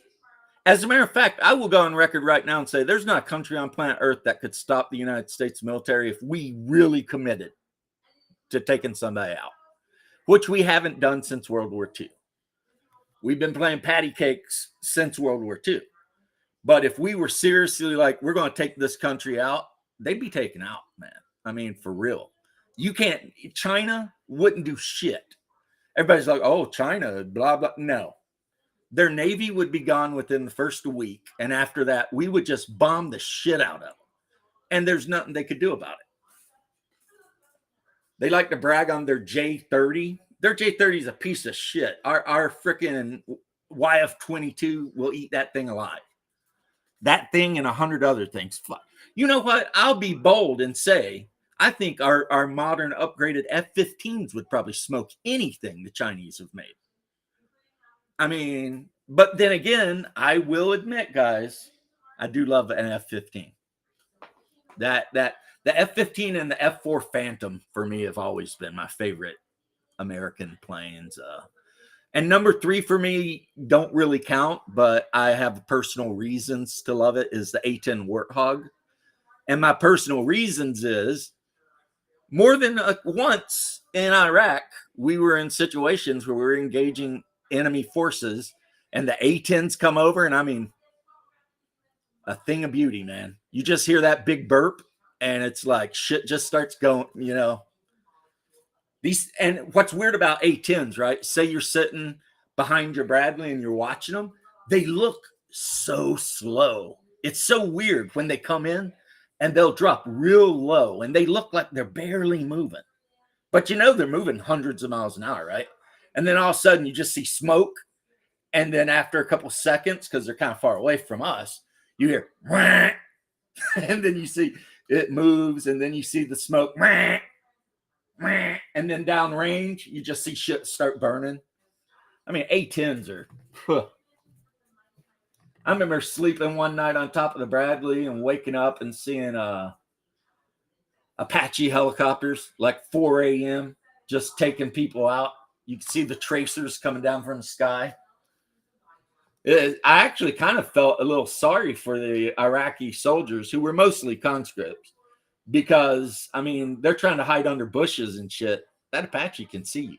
You know, I mean, I know it's 3 a.m. and it's pitch black out, but that dude up there, he sees your ass. Don't worry about it. I mean, because if we can see you through the gunnery sights of the Bradley, that Apache definitely sees you. So, yeah. And we've seen that shark, agreeing with Jeff and Shark. Am I? I had a bit of a Yoda moment right there, I guess. That is one thing that's going on in that brother war is like Ukraine doesn't have an air force to speak of, really. I think we might have gave them a few F-16s or something. And the Russians have a massive air force and just recently lost like 29 of their strategic bombers or some shit, which they haven't been using. It's like the Bear, the Tupolev 29, all this stuff. These are bombers like our B-52, our B-1, but they don't use them. They've just been sitting on an airfield. And sure, every now and then they send up one of their SUs to fire those freaking glide bombs they make. And those are cool and all, but it's like when we go to war, man, the first step America always does is air superiority. Well, technically, you could say naval superiority because the first thing we do is we make sure there's no enemies anywhere in the water near where we're going to fight. And then we make sure there's no enemies anywhere in the air where we're going to fight. And then we go in. And like I said, if you get in a situation, you know, an officer can always make a call back and an A-10 or Apaches or something will come whipping through and handle business for you. You know, it's like, it's the greatest thing about being mechanized infantry. There's nothing we can't beat because there's always an M1A1, an A-10, Apache, something like that, artillery, something like that, a radio call away. So things we can beat, we beat. And if we hit something that's given us even the slightest amount of trouble, some officer gets on the line, M1 comes up. We don't, like the Marines are I don't want to say stupid, but kicking in doors and shit, we don't kick in doors. If we're taking fire from some building, M1 rolls in, throws HE rounds into it until the building's gone, we move on. Now, some people might be like, but what about the civilian casualties? They knew we were coming. Unlike iDubbbz, I've never developed empathy, and I'm 55. I never had it when I was a kid, still don't. You know what I mean? I mean, war is hell. That's what I'm going to say. War is hell. It sucks, especially for civilians. So if you know the enemy is coming, don't let your cousin shoot at them from the second floor of your house and then be surprised when a 120 millimeter HE round comes out of a Rheinmetall at your face, because it's coming. That's how the Army does it. We don't breach buildings. We knock them down. But the Marine Corps, man, they're always wanting to kick in doors and clear rooms and shit. And I went to urban combat training at the urban combat site. And the one thing I carried away from my training was when they said, you know, when you breach a building, like there's chances that 60% of your force will get killed. And I was like, well, F that. You know, I don't want any part of that shit. Nah, somebody starts sniping me from some building. I'm talking about calling in some 155s or something, right? You know? get a GPS on them, call in, give the 155s a 10-digit grid coordinate, let that shit ride. Because yeah, I won't go in there. That's too. I mean, just because you joined the Army or the Marines or something, don't mean you want to die. I hope. I mean, I never wanted to die. Even people were shooting at me. I did not want to die. You know. So if we had to blow up a bunch of buildings or level a village or some shit, well, I mean, you know, it sucks, but you know, government sanctioned murder. The last word is where I have a problem, Jeff. And that's murder, which wasn't the last word, but it's the last of your, because murder is a very specific thing, in my opinion. And I'm basing that on my Jewish / converted to Christianity upbringing. If you read the Bible or get somebody to translate the Torah from Hebrew or, you know, scripture from Greek, right? You will find out that murder is a very specific thing. And the 10 Commandments actually say, thou shalt not commit murder upon the innocent. That's the translation from ancient Hebrew that, you know. So killing soldiers in war is still bad, but it's not murder. Murder would be, you know, murder, like just killing an innocent person for no reason. That, you know, but during war, man, bad shit happens, you know. So learned about odds playing AD&D. Daryl, I learned about odds and statistics playing Baltech. If you see a rubber duck enter from a doorway, you're not going to live much longer. I would agree, though, and I know we're just splitting hairs here, Jeff. I would say that war is government-sanctioned killing. I would absolutely agree with that. And I would also agree that during this government-sanctioned killing, murder does occur. Because even American soldiers, there's bad guys there, too. You know, there's psychos everywhere, you know. And maybe somebody rounds up a bunch of civilians and just shoots them for the hell of it. That's murder. I mean, you know, but if you call artillery in at a site where there are actual enemy firing at you, that's not murder. That's just a bunch of people getting killed. And I mean, that's my opinion. And everyone in the world is welcome to say, no, you're full of shit. I disagree. But that's my opinion on it based on what I know. Now, will I die? And if I go in front of, you know, Christ, he looks me in the eyes and says, no, murder, that's murder. I'm going to be like, well, shit, I guess I was wrong. You know, wow, that sucks. Apparently somebody messed something up somewhere. My bad, homie. But yeah. So I don't know, though. I think the reason the Marines did it the way they did it, though, is like, you bring up a great point. They were maybe more conscientious about what do they call it when you kill people that you don't mean to, but they just happen to be in the wrong place at the wrong time. I mean, maybe the Marines were just trying to be good. Maybe the Marines were trying to be better than we were. So that's why they actually went in and cleared buildings and didn't, you know, just blow up everyone in the area of operations, right? So yeah, maybe the Marines did the math in their head and they're like, we're willing to lose Marines if it means we don't kill civilians, right? But 24th Infantry didn't play that game. You know what I mean?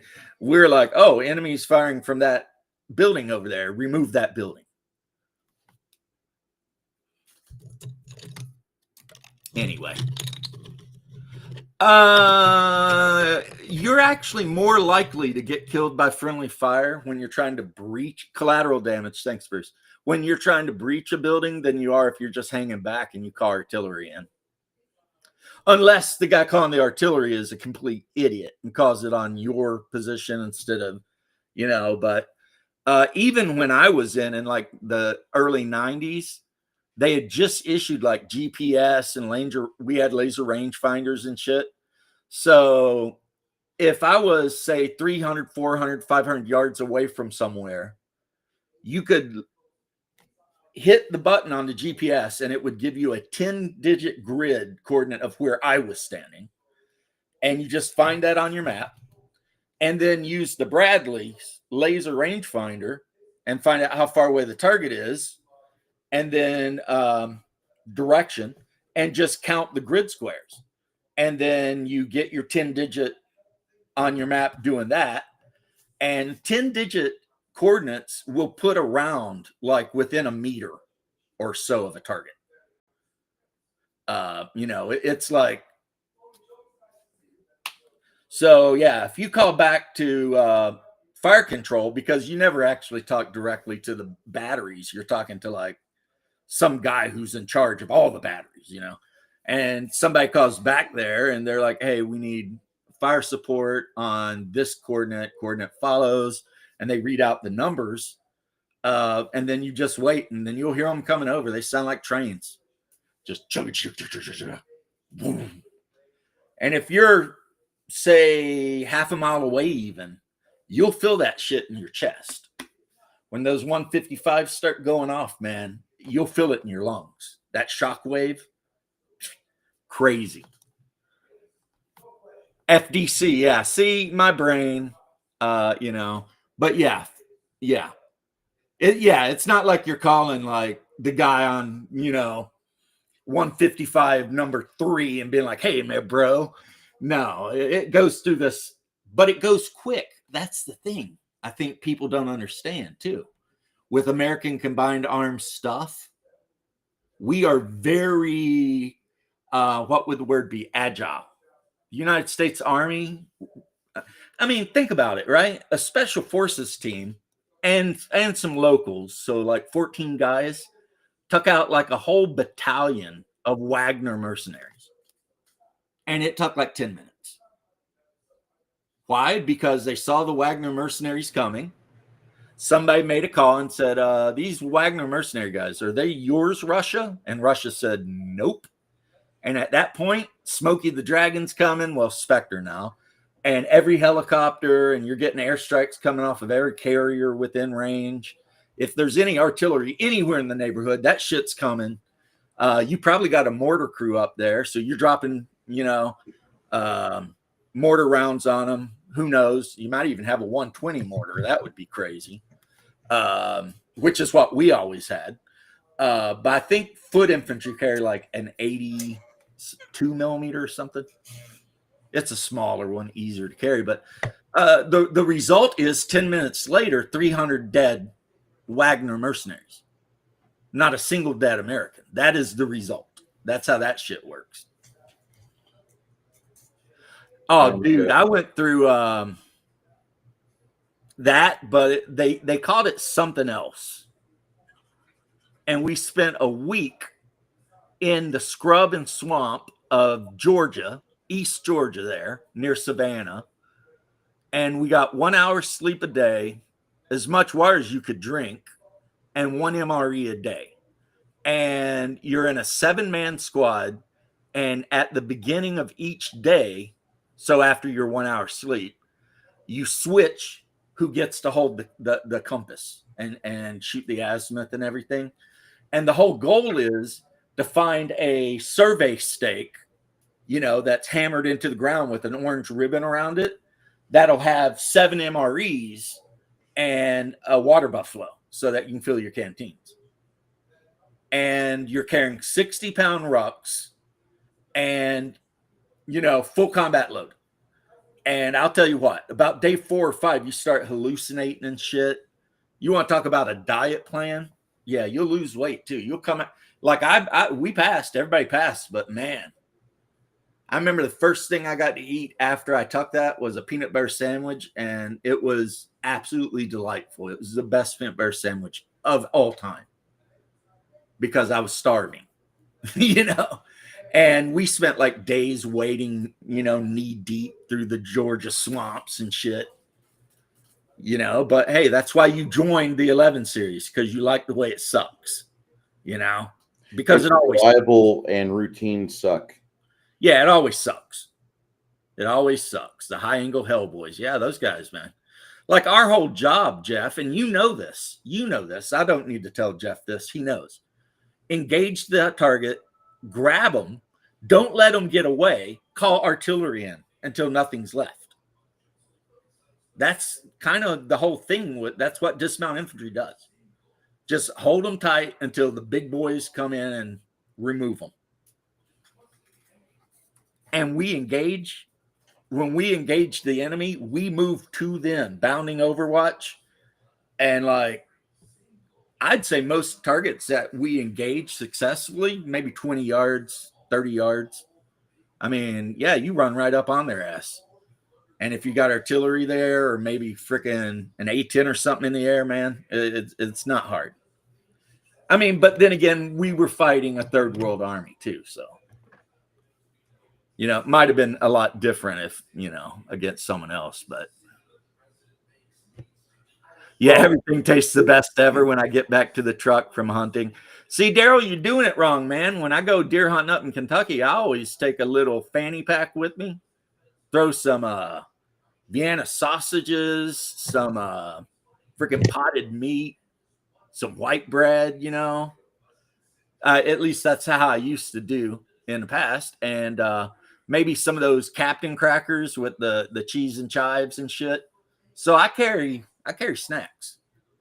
And I carry I've got one of those big rubber army issue canteens that hold like half a gallon.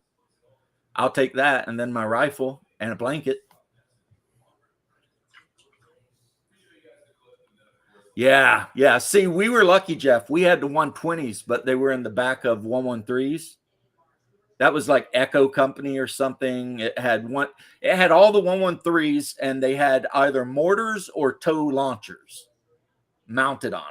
You know, they were like the support guys. And 120 millimeter mortar round can reach out and level some shit, let me tell you. I mean, and you got 4 of them in the background, and that's like easy because you ain't even got to go through the steps it takes to get to the actual artillery. That shit can be directly attached to your unit. And so it's like literally click, hey, we need this here now. Boom. Mortars, boom, boom, boom, boom. You know, I mean, good stuff. Fresh water, food. Yeah, I ate potted meat, guys. I mean, you know. I've had so much canned chicken and spam in my life. Oh, I love spam. I can't even recognize how much my stomach is thanks to spam or preserved meat. Well, it's kind of crazy too, Bruce, because it's like, and what Shark is saying too, and I know Shark knows. He was a Marine. He probably spent a lot of time out in the woods. When you finally get back from the woods, like that first shower is heaven. And being able to put on your clean underwear and a clean uniform and going down to the chow hall and going over and being like, I want a double cheeseburger and some fries. And those cooks slap that burger and fries on your freaking tray. And then you go grab like, I don't know, a carton of milk or whatever, because we didn't have sodas. And it's like divine. It's just absolutely the best thing because, you know, you just spend a month out in the woods eating MREs and sleeping either on top of the Bradley, which is what I would do. I'd sleep on the back deck, not comfortable, but at least I didn't have to worry about bugs and shit, or in shelter halves and shit. And it's like, nah. Digging freaking emplacements and freaking the scrub oak of Georgia. You use the axe more than you do your shovel because you got cut through all those damn roots all the time.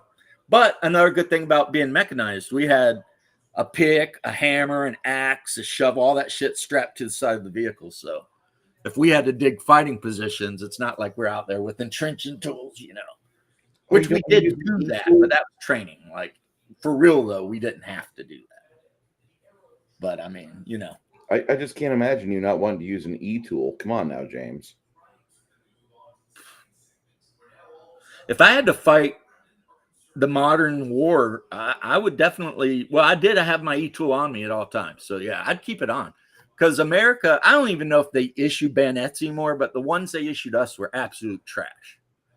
The only saving grace was our battalion commander made a rule where if you had a certain type of knife, you could carry it. So I carried a Gerber Tac 2 on my EIB, whatever. I know it's 3 letters. Anyway, my load carrying gear, LBE, load bearing equipment. I had a Gerber Tac 2 with like an 8-inch serrated blade, and it was handled down because it had a button, and you hit the button and you pull it out. So, no way I was using that piece of shit. That freaking bayonet they issued us was made out of like the same kind of iron as like they make cheap cooking pots out of. It was like pig iron garbage. But man, so I had that Tac 2 on me, and if I ever had to go close with somebody, you know what I mean, put it in them. And of course, I mean, if it comes to the worst of the worst, man, you can take somebody out with an entrenching tool, no problem. James, my friends, after returning to civilization, we would be in the chow, with the showers going. It was stand there in the shower 45 minutes, hot water soap. Oh man. Yeah, that was truly the best part. Because I mean, coming back from the field is not like, oh, it's over. You got to come back from field. You got to wash the Bradley. You got to stow the equipment and make sure it's all clean and everything's oiled and everything. I mean, you got like a day's worth of work after you come back from the field. That has to be done before they let you out of the motor pool, right? So when you finally get done with all that bullshit and they're like, all right, you do final formation and, they play taps and then they let you go, man, you run into the shower, just running. Because, I will say the longest I ever went without bathing was probably 4 months. 4 months. Was that when you were in the sandbox? Yep. The first 4 months we were in the sandbox, they didn't have logistics straightened out enough for us to waste water on bathing. So the only bathing you really could do is take like one of your old wool socks and get it as wet as you could and try to wash out, the smelliest parts of you. You know what I'm saying? Get all the pits and crevices. Yeah. But that was it, man. The first time they finally got us enough water to take a shower, I took a shower out of a 5-gallon bucket that my buddy stood on the back of the Bradley and slowly poured on me. I was buck naked for the whole world to see in the middle of the freaking desert. But everyone else was doing it too, so who cared? And when I peeled my mop suit off, and then the BDUs under a mop suit were just black. And I finally peeled the BDUs and the shirt and everything off. My skin was black because we had wore those mop suits for so long. The carbon had impregnated my skin. And so we had like a bar of soap like you'd see in a hospital. And my buddy, I'd be like, okay, start. And he'd pour a bit on to get me wet. And I'd start lathering up. And then I'd be like, okay, a little more. And then when I got done and finally got a fresh uniform and a new mop suit, then I would fill up the bucket and I climbed on top and same thing. So yeah, every guy in my unit, if they were looking, got to see my freaking angry Irish inch when I was nobody was looking, I'm pretty certain, except for maybe in jealousy, like, damn, I wish I could be in that shower right now. Oh, well, I mean, when we got the water buffalo, they brought this, which a water buffalo, I don't know if you know because you're Navy, but it's basically a trailer with a giant tank on the back full of water. Yeah, we use them in my job all the time. Oh, so you got it. You know what I'm saying? Yeah, and they brought one in. I've worked with Army vets before, and thank God for that, because I would be lost with guys like you for the first 6 months. They finally, I don't remember the exact date, but they come rolling in with that thing on the back of a Hemet and dropped it off, and then word got around, the battalion that water we could use to bathe. and everybody was freaking like, some people like nailed the camouflage poles into the ground and tried to make enclosures and shit, but no one in my crew gave a shit. We just stood there naked in the middle of the desert. So it's not like there were any women around. There were no women anywhere because, this is Desert Storm.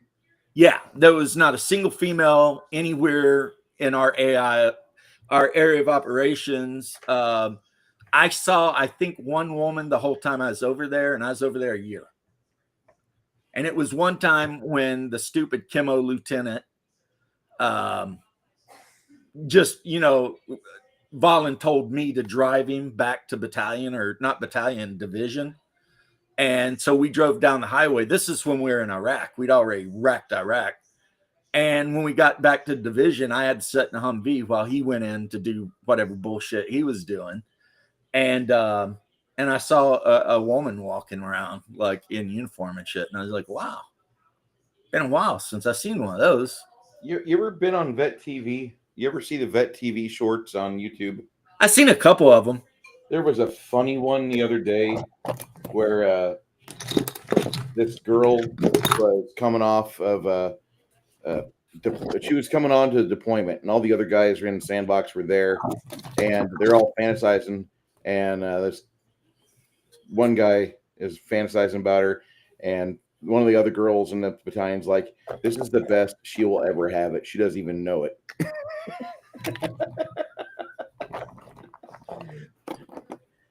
There was we didn't do any of that co-ed anything. Yeah, I bet, Jeff. There was I know we worked alongside the Rangers a lot, and whatever supplies they got were generally in the back of a Humvee. So, and I'll tell you what, the Humvees, even the ones that look like pickup trucks, they don't hold as much as you think. No. Like, we carry way more shit in the Bradley than they're going to transport around in that Humvee. The Humvee's a piece of shit, dude. Oh, I liked them okay. I mean, but I had zero experience. I was 17. The fucking accelerator is a goddamn volume boost. That's all it is. It is not an accelerator. It just makes it louder.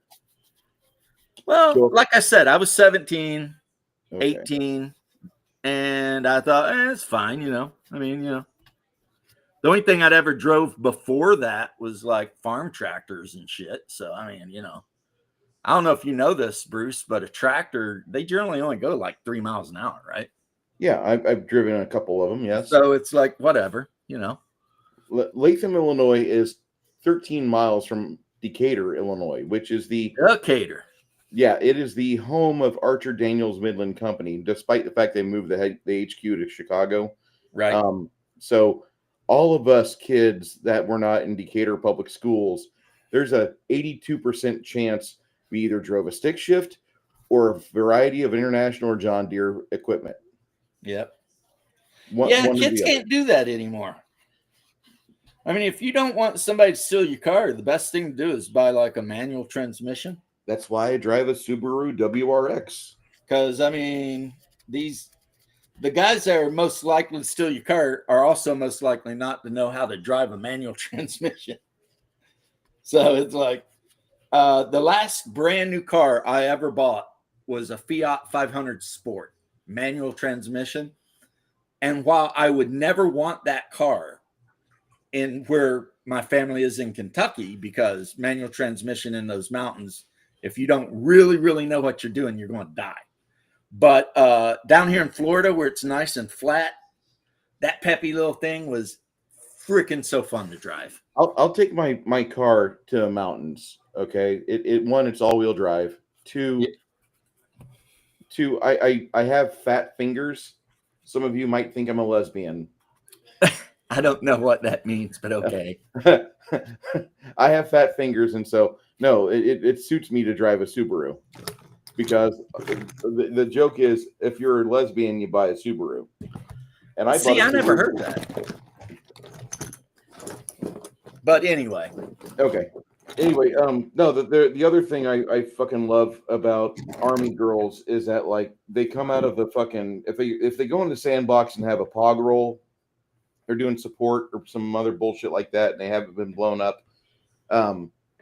When they when they get to the airport, usually some like regular dude in fatigues at the airport will be like, "Hey, I want you to know that you're going back to being a mid now." Right. Dude, when we were at when we arrived in country, we had to wait in this fortified area at the port of Bahrain, I think, for the transports to catch up so that we could have our Bradleys, right? Mm-hmm. Because we went on 747. So 16 hours later, or whatever, we're there, ready to go, except no Bradleys, but, light infantry for a minute, right? And this area was huge, like miles big, right? And that means there were support units. And they busted, true story, some of you may have heard about this. They busted 3 chicks who were selling piece of ass for like $50 a pop. And every one of these chicks had like thousands of dollars. And they were Army girls. They had been in some freaking support unit or some shit. And they were just like selling that ass $50 a pop. Now, I suck at math. I've always been more of a creative than a math guy. But if you arrest a chick who's selling a piece of ass for $50 a pop, she's got like, I don't know, 12 grand on her. That's a lot of guys.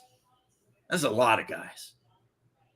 24. And also, no one told me it was happening. So, I mean, damn, According to your mathematics, that's 24K, dude.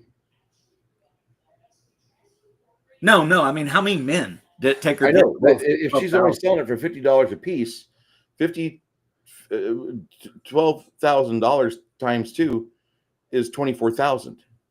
No, it couldn't be 24,000 guys. Or 24,000 incidents of cuddle time. No, it couldn't be. That's too much. Let's say 2 is 100, right? Yeah. So $12,000 is 1,000.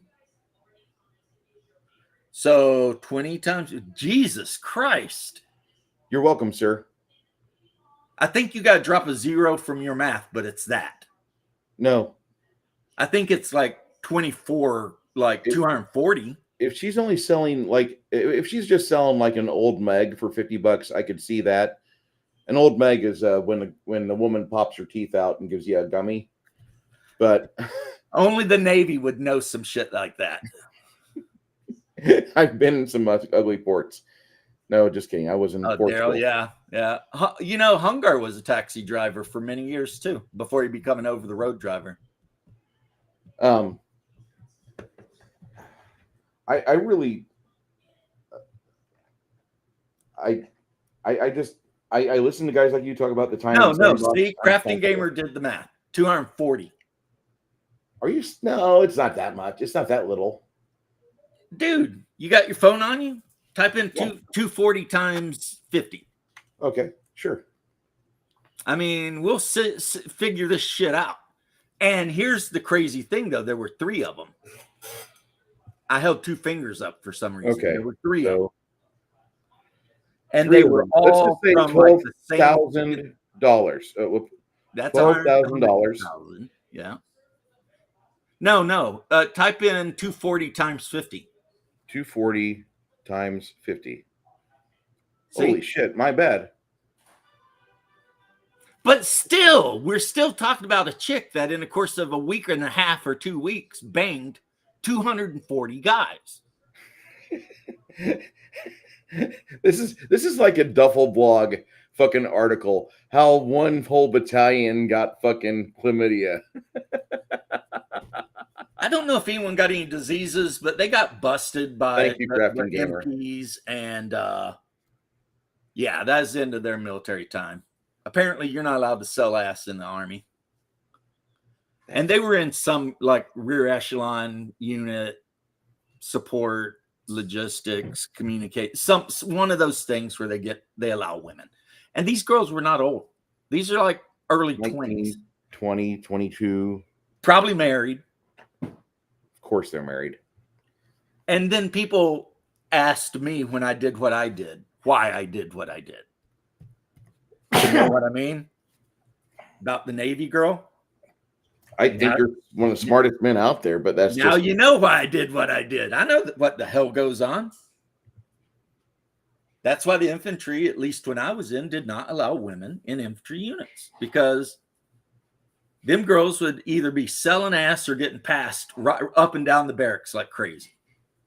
And then, of course, one of them would get mad and freaking say something. And now you've got CID down here investigating to make sure that there weren't any shenanigans. And, you know, and if there were shenanigans, then somebody's going to prison. I mean, it's just too much trouble.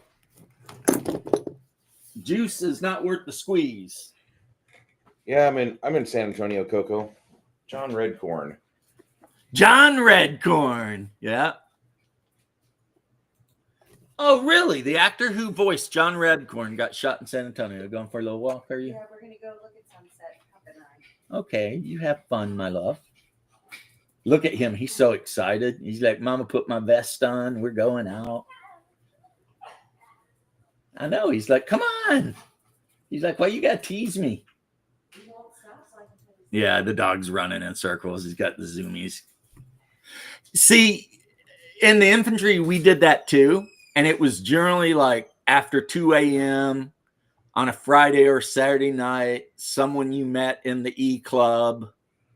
And, you know, you try and sneak them into your AO and like creep them in. And luckily in our barracks, you know, we had to share a room, and it'd be 3 guys in a room, and the rooms were all T-shaped because it was the more modern barracks at Fort Stewart. Hopefully your bros are cool, you know? And hopefully her husband doesn't find out and kill you, because, I mean, I always said one thing, you know, another reason to be untrusting of a lot of women is I was in 1st Brigade, right? Anytime 2nd or 3rd Brigade would be in the field, the E Club would be packed wall to wall with just ass looking for hookups and shit. But then when those units weren't in the field, like on the rare occasions when none of the units are out in the field, the E Club would be empty. You know, you go in there, there'd be a couple guys having drinks or something, right? So I was like, ugh. You know? If you're lucky, there might be like, we had a bunch of fat half Koreans because like some of our older NCOs had gone to Korea and married a Korean woman and knocked her up, and now they're, you know, looking at retiring, but they're at Fort Stewart, and they've got a 19-year-old Korean, half Korean daughter, and they're you know, out there trying to be a dependopotamus. And for those of you who don't know, a dependopotamus is a woman that specifically seeks out enlisted men so that she can become a dependent and pretty much become a giant leech on his ass and make him want to die. That's what a dependopotamus is. So you'd probably be safer banging the married chicks, because at least they don't, they're already someone else's dependopotamus. You know what I mean? They're not trying to get you. But if it's a single 19, 20-year-old girl hanging out in the E Club because her dad's a master sergeant in the freaking laundry company or some crazy shit like that, I don't know. Yeah, she's just trying to find some young idiot to marry her, and then leech off of him, take, you know, basically fuck around on him while he's in the field and do whatever she wants, and have his bank account and get all of his money. And the reason I know that is it happened to me. And I've told you that story. My drill sergeant told us the day we graduated, half of you will marry the first slut that you sleep with and probably buy a car at like 30% APR that you'll be paying on for 10 years. He said, I guarantee you will. Drill Sergeant Bledsoe. And every one of us was like, nah, that'll never happen. And then I ran into this green-eyed redhead whore and then married her. Now, she wasn't actually a working girl, which makes it worse because, I mean, if you're good at something, why do it for free? To quote Double D, who I think is quoting someone else. So, yeah, I guess she's what we would have called back in those days a slut. But I was, like I said, 18 and stupid. And she basically took me for everything. Everything. We had one guy get mailed the divorce papers in week 5 of boot camp. And then there were 2 other guys that lost their girlfriends in boot camp, which was kind of sad because they had some nice lookers, but you feel for the dude. But hey, man, where you're going, there's going to be more women. And that just was. Well, that's the good thing about Navy. Unless you get put on like a submarine or one of the really little frigates or something. I mean, yeah, mostly strippers. Exactly. Okay. The thing is like that the Red Apple. What was the name of the one place right off base at Benning? Was that the Red Apple or the Big Cherry or some shit? It was like a country bar, but there was always strippers and sluts and shit hanging out in there, waiting to get them. And plus, if you're in uniform, man, they love that blue braid, right? I mean, you roll in with the blue braid and all that shit. They're just like, oh my God, this guy, right? It's like, fuck. Now, if I had it all to do over again, Bruce, yeah, I would have fought like hell to become an X-ray technician. Worked in a hospital, wore whites all day. Got out after my 4 years. Freaking got a job in the hospital, making 6 figures. You know what I mean? Yeah. One quick thing about submariners. One of my best friends is married to a submariner. Janet. We're on VD Drive. Oh, is she? Yeah. Or he? Janet's married to a submariner. Janet's married?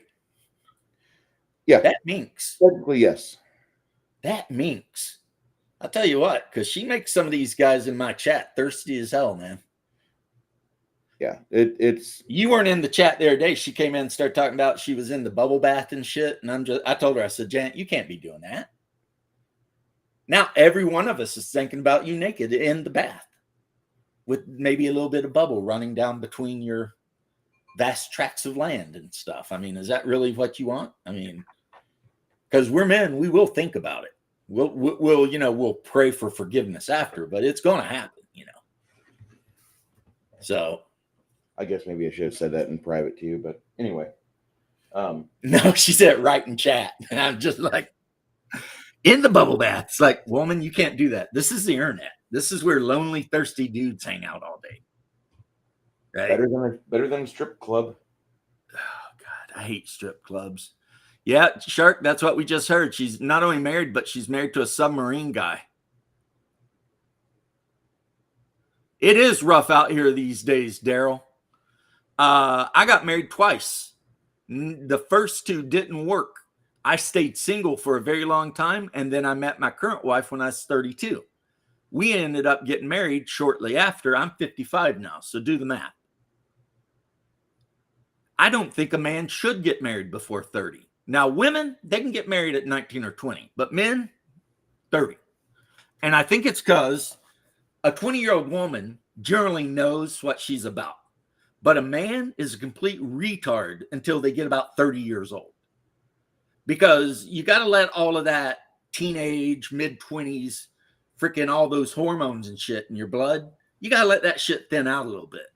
And then you'll start thinking with this up here instead of that down there and make wise decisions. And unfortunately for most men, yeah, it takes about 30 years to figure it out. I mean, it is a scientific fact that freaking teenage boys are literally low IQ. Like as soon as a boy enters adolescence and starts growing hair in strange places and all that shit, their IQ drops. Also, their feeling of invulnerability and their willingness to take risks goes way up. That's why the phrase women are exists. Hold my beer. That is the hold my beer thing. It's like you're a 19-year-old guy. There's some chicks around. You're hoping to get a bit of minge. And you're all like, hold my beer. I'm going to surf on the hood of this freaking Chrysler down the highway. Are you idiots? Yes. That's the reality. Yes, you're idiots. I mean, some people get married at 20, stay together their whole lives. God bless them. I wish it could be that way for all of us, every single one. But I made all my bad decisions before I was 30. And I got 30, and I guess my testosterone dropped a little bit, and all those gotta fuck it hormones went away.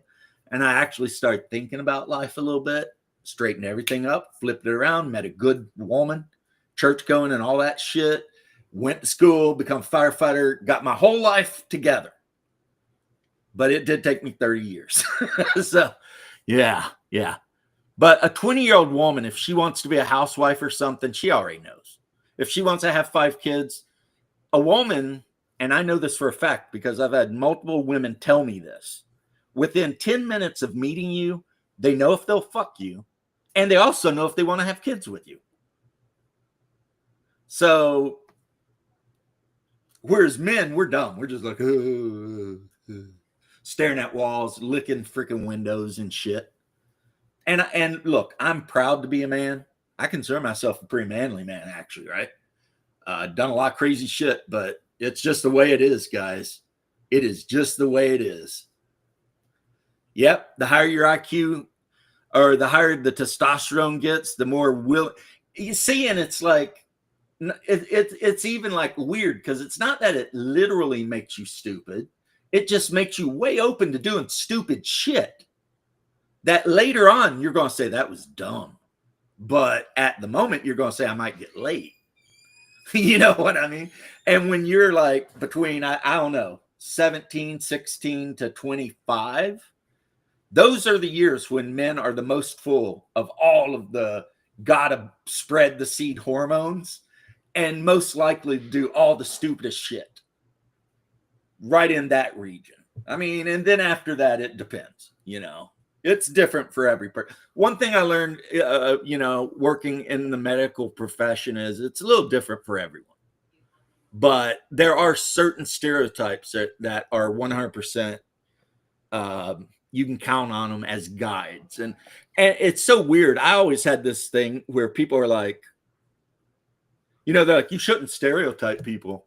And I'm like, well, that's funny because every year I got to pass a blood disease test to maintain my license as a medical provider. And when it asks which demographic is most likely to have AIDS, it's not the straight married men. Should I not pick the right answer because I'm stereotyping? I mean, the blood-borne disease test you have to take to be an EMT or a paramedic, is nothing but stereotypes. Who's most likely to have high blood pressure? Who's most likely to have cardiac issues? Who's most likely to have AIDS? Who's most likely to have tuberculosis? It's all stereotypes. Who's most likely to have diabetes? Stereotypes all the way down the line. And then somebody tells you you shouldn't stereotype people. It's like, I mean, a stereotype. The feelings don't get in the way of facts. Yeah, it's like, okay, some stereotypes might be wrong. Like my pops, when he was young, he went to Jericho something in California in the desert. And the kids there had never seen a Jewish boy before, right? So some of them ran up and started filling his head because they literally thought Jews had horns. And they also thought his body had stripes. And he had to like show them, like lift his shirt up so they could see his belly and say, I don't got stripes, right? So some stereotypes are just not true. But some of them are absolutely true. And statistics back them up. And the issue is you can't just say you can't stereotype stuff because it's not a blanket thing here. It's like sometimes you absolutely can. If I roll up on a 350-pound black woman, difficulty breathing, and, swollen feet, before I even check her blood sugar, I know she's got diabetes. Now, I'm not going to say that, and I'm going to check the blood sugar to back it up. But it's like statistically, it's almost 100%. I mean, it's just what it is. You know what I'm saying? Stereotypes He's most likely to have blue hair. And that is a sad thing, Daryl. And Bear, wherever he is tonight, I think he's got a game going. He'll back me up. in 89, 90, or, you know, late 80s, early 90s, the chick with the weird colored hair was the one you wanted to hang out with. She was the one at the goth bar or the punk bar, you know, and she was cool, man. You wanted to hang out with that. And she would be the one if you know, you might end up dating and having a great time, and then, you know, college or something, and you go your ways and whatever. But I mean, yeah, back in the 80s, mohawks and bright colored hair, that meant a good time. Now, not so much. Of course, back in the day too, the purple haired chick at the goth club was generally hot. You know, like she didn't weigh 300 pounds. Yeah, the things have changed quite a bit, and we don't have the stereotypical goth girl with the big titty goth girls. Like, they only exist on Instagram. That's it. They're not real. And it's so sad because in '88, I hung out with a Vampire LARP group that had like 60 to 100 players in it, and a lot of them from UCF and shit. And we went to all the goth clubs, and I mean, we were partying, you know what I mean? And it was like, oh, this would be more like 94. But anyway, and there were tons of big boobied, Morticia looking goth chicks with pink, platinum blonde, black #1, whatever hair, and you know, and man, and wearing like a gunmetal lipstick and shit like that. Man, it was such a great time, especially for me, because I just recently got out of the army at the time, and I was still like super jacked up and masculine and shit. And most of the goth dudes that hung out were like these skinny little poet wannabes. And I'll tell you what, man, I don't give a shit what any feminist says. When they get to choose between the 130-pound guy that's all sensitive and whatever, and the 180-pound jack dude that just got out of the army and they know is going to just knock the bottom out of it, you know who they're choosing, okay? It's just women don't go to poetry slams to get laid. Yeah, they're not going to the poetry slam to get laid by some no feminist. You know, the New York Times did an article about Hassan Piker, who I think is an absolutely demonic, horrible human being, right?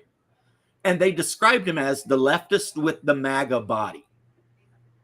Because isn't that the most hilarious shit you ever heard? And it's like, you're telling on yourself. You're basically saying that if you're a fit, relatively handsome dude, you're probably conservative, which is true. And the same with the women too. Like, when you see conservative girls online, they're like hot Midwest blondes and shit, you know, or oh, we got some smoking hot Latinas down here that are MAGA for sure, right? And then you look at the lefty chicks, and they're like 300 pounds. One has half of their head shaved and weird colored, and shirts that say "I hate men" and shit like this. It's like, the fuck, man. I think sometimes fat chicks just dye their hair weird colors because they're hoping it'll distract you from how fat they are. Or how bad their personality is. Right. They're either trying to warn you away or distract you. And this is it's a weird thing, but yeah. It's nature. Nature will show you the poisonous animals. It will give them funky fucking chrysanthemum-like colors and shit. Mm-hmm. So that's... I love how things have evolved today. As much as I miss the big titty goth girls of the 90s, I love how I can look at a woman, and if she's got that stupid septum ring, the nose ring. Septum ring? Yeah, if she's got the septum ring, you know for a fact, like, she probably doesn't want to hear about your idea for when we should get the Doge tax cuts. She doesn't want to hear. And that's another weird thing, though, bro. Back in the day, you would have women with piercings and shit. Mostly tongue piercings. And that's always a good sign. If you're on a date with some chick and she's got a tongue piercing. Oh, tongue piercing, you're getting a blowjob. Yeah, you're definitely going to get your pee played with. But I've seen girls with labret piercing. I had a labret piercing for like 10 years. You know, the septum ring. And in the 90s, that just meant that they were into that alternative punk scene, that goth punk kind of thing. It's Sid Vicious. You know, we're going to listen to the Clash and the Ramones and maybe the Cure later, you know, whatever. now it's a warning. If they got their septum pierced, don't talk to them because they're crazy. Mostly. I mean, of course, we're painting with a broad brush here. The girls that like wore the parachute pants in my neck of the woods, those were the punk girls when I was going to school, when I was going to college. Those are the ones that took over for the goth chicks. I don't know what happened, but we went from like black to parachute pants. Yeah, I don't know. And there was that little period in the 2000s when they all wanted to be hippies or something. That went away with Avril Lavigne's first marriage, I think. You know, like the bell bottoms and all that. And I always would tell my younger female relatives that wanted to dress that way, I'd be like, no one liked the hippies the first time around. I mean, I don't know why you think anybody's going to like them now, you know? Smelly bastards. Their whole generation is just freaking riddled with fucking tuberculosis and hepatitis and shit. Stop. Well, hepatitis. Generally, that's another bloodborne disease question. If you run on a boomer, and they didn't say boomer, but they said between this age and that age, what is the chances they have hepatitis? 40%. 40%. So everyone from the boomer generation, like my mom and dad's generation, 4 out of 10 of them have hep C. And most of them never know. This is why we wear gloves when we touch people.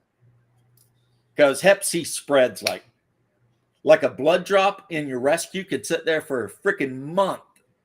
And if you get it anywhere on you where there's any sort of breach in that barrier we call skin, guess who's getting hep C? You are. So, you can get hep C so easy. Way easier than AIDS or any other thing like that. And we run on old people all the time. And on average, 4 out of 10 of them have hepatitis, and most of them don't even know. So, yay, hippies. Fucking idiots. The 80s was peak American civilization, Jeff. I agree. You could turn the radio station on, man. You could hear Zeppelin, then Prince, then The Clash, then The Cure. Fleetwood Mac. Then some Fleetwood Mac, some freaking Boy George. Another thing, the wife and I were talking about this. You know how people were talking about black fatigue? I don't believe black fatigue is a thing. I think it's probably just ghetto culture fatigue. And having lived in a trailer park, I can tell you, I've lived in the hood with black dudes, and I've lived in the trailer park with white dudes. And a bunch of freaking jacked up meth heads are no better in any way than a bunch of hood rat crack heads. It's just the way it is, you know? So it's not race, it's culture. And people are just fatigued by the type of people that are going to ruin every social event by shooting the place up or something. And I mean, it might be more common in the black community because they're a lot more accepting of it. And white people tend to shame our meth heads and tell them to go away. But it happens in almost every culture, except probably Asians, because, you know, Asians typically got their shit together. And people go, that's racist, but it's true, too. I mean, look at their map. In that bloodborne disease thing, the Asians were the bottom of every list. They were least likely to have diabetes, least likely to have anything. I mean, fuck. But the point I'm making here, though, is that the fatigue thing, that's not black fatigue. That's just hood ratchet ass shit fatigue. And you can find that black people, white people, Hispanics, whatever. It goes through all tax brackets. The real fatigue, I think, is trans fatigue. Because in the 80s and 90s, no one gave a fuck about Boy George. No one cared that George Michaels was gay. No one cared that the lead singer from the group that did Spin Me Right Round, no one cared that he dressed like a bitch. No one cared that all the hair metal bands were so pretty, even though they're all dudes. You know what I'm saying? It was like no one cared. I personally loved Boy George. Like Karma Chameleon and shit like that. I love that shit. That's a banger. Yeah, it is a fucking banger, and no one cared that he dressed like a girl. I think trans fatigue is real because people just won't shut the fuck up about it. And most people like me are like, hey, you know, I have my beliefs, you have your beliefs. We can disagree on shit, leave me alone. And they won't. And that's what ruined them. When they started marching down the street yelling, we're here for your kids and shit, that's why so many like actual gay men are distancing themselves from the whole trans community. They're like, we're not part of that shit. On X, there's an actual account. Gays against That's groomers. like a gay dude against trans whatever. I mean, and I'm like, yeah, I mean, because dude, you don't play vampire LARP and not run into gay people. Okay. I don't know what it is, but the vampire role-playing game and LARP, freaking chicks love it and gay dudes love it. It's just the way it is, right? So Most people just don't give a shit. We expect it. That's well, the thing I was getting to, is no one cared. No one cared. Oh, so the prince of the city, who is a Tremere vampire, when we're not playing vampire, likes to smoke poles and has a boyfriend. No one gave a fuck. But now some people just won't shut up about it, and you're just like, it's the fatigue. You're just like, I'm so tired of this shit. I think that's one of the reasons Trump won the way he did, when he said, she's for them, they, and I'm for you. You know what I mean? And I think that really reached out to a lot of just average working class Joes that were like, we don't hate these people.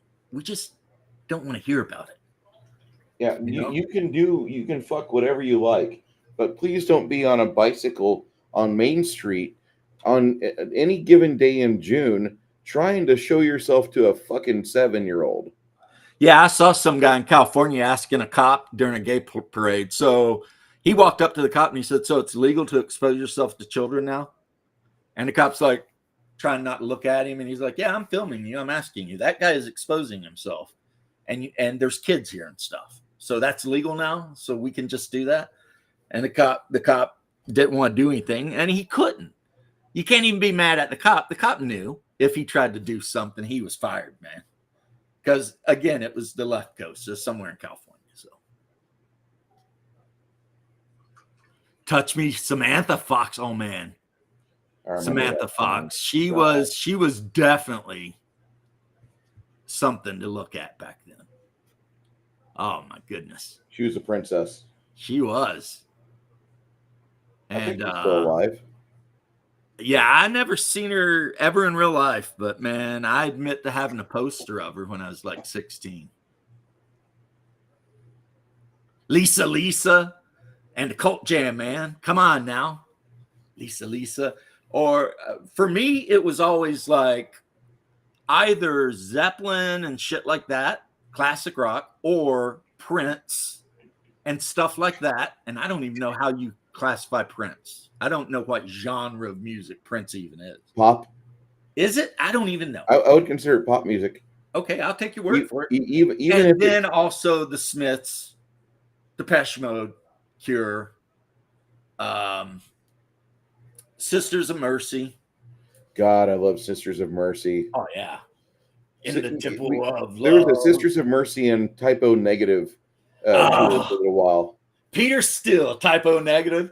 I love that shit. If you went to a Typo Negative concert and couldn't get laid, it was completely on you, because every woman that was there was wet and ready. She was a fucking. I just hope you like black Little number Caesars one hair, pizza, ready to get devoured. right? There was no way you could not. The goth chick I had the longest relationship with, black number one, die all the time. And I remember I'd laugh, but she had really long hair and she dyed it that black number one, and she had like this color skin and blue eyes. So it was really stark looking. And then of course she'd dress up like she's going to a funeral or some shit every time we went out to the goth club or some shit. This is and what I they found took that from to you. be just smoking hot, just This is absolutely what they took from you. attractive, Yeah, Prince is just Prince. That dude had a name, then he didn't have a name, then he got a name back. I mean, any dude who's like 5'4" and can roll out and start singing about a chick masturbating in the middle of a hotel lobby, and people be like, "Yeah, man." Dude, that's Riz, you know, as the young people say about Riz and drip and shit. No one had it like Prince. No one. No one had it like that dude. That dude. And Purple Rain, that whole album is nothing but bangers from beginning to end. Purple Rain, banger after banger. Raspberry Beret, Dog Cry, Purple Rain, obviously. That dude had a #1 hit, the #1 album, and a #1 movie at the same time. Yeah, 1984 was Prince's year. I mean, was it 84 or 88? Kiss. I mean, come on, Kiss. As soon as you hear that song start, if you're at the club, you guys know, you Gen Xers know. You're hanging out at the club, drinking your gin and tonic or whatever, and all of a sudden you hear that. And it's like, oh yeah.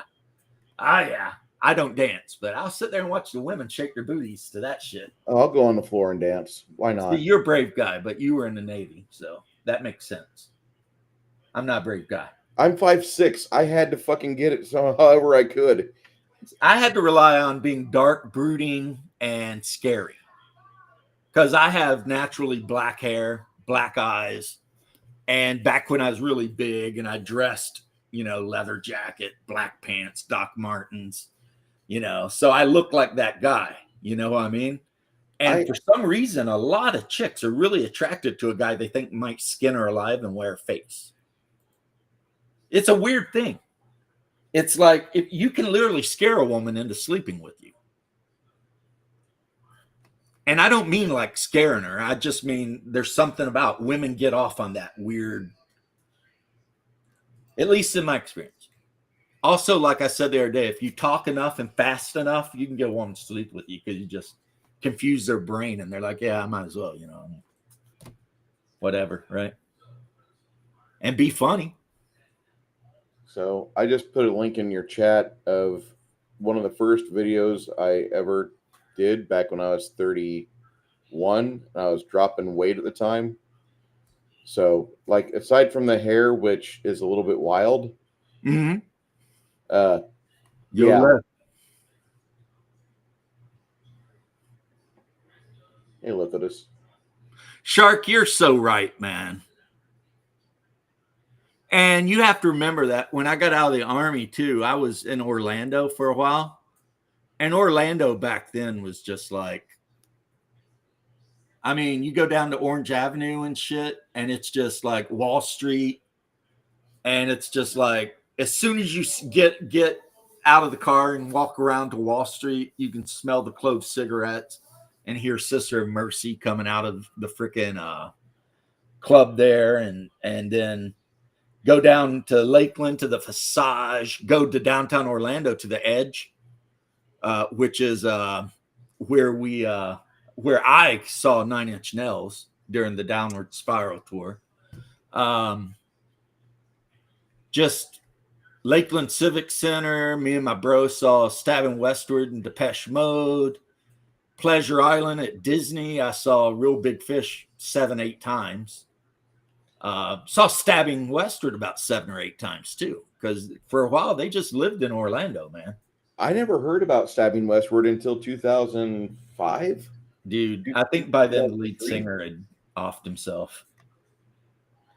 If Haas were online, I would have him get on here and tell you about the day they spent a weekend doing nothing but watching Marilyn Manson concerts.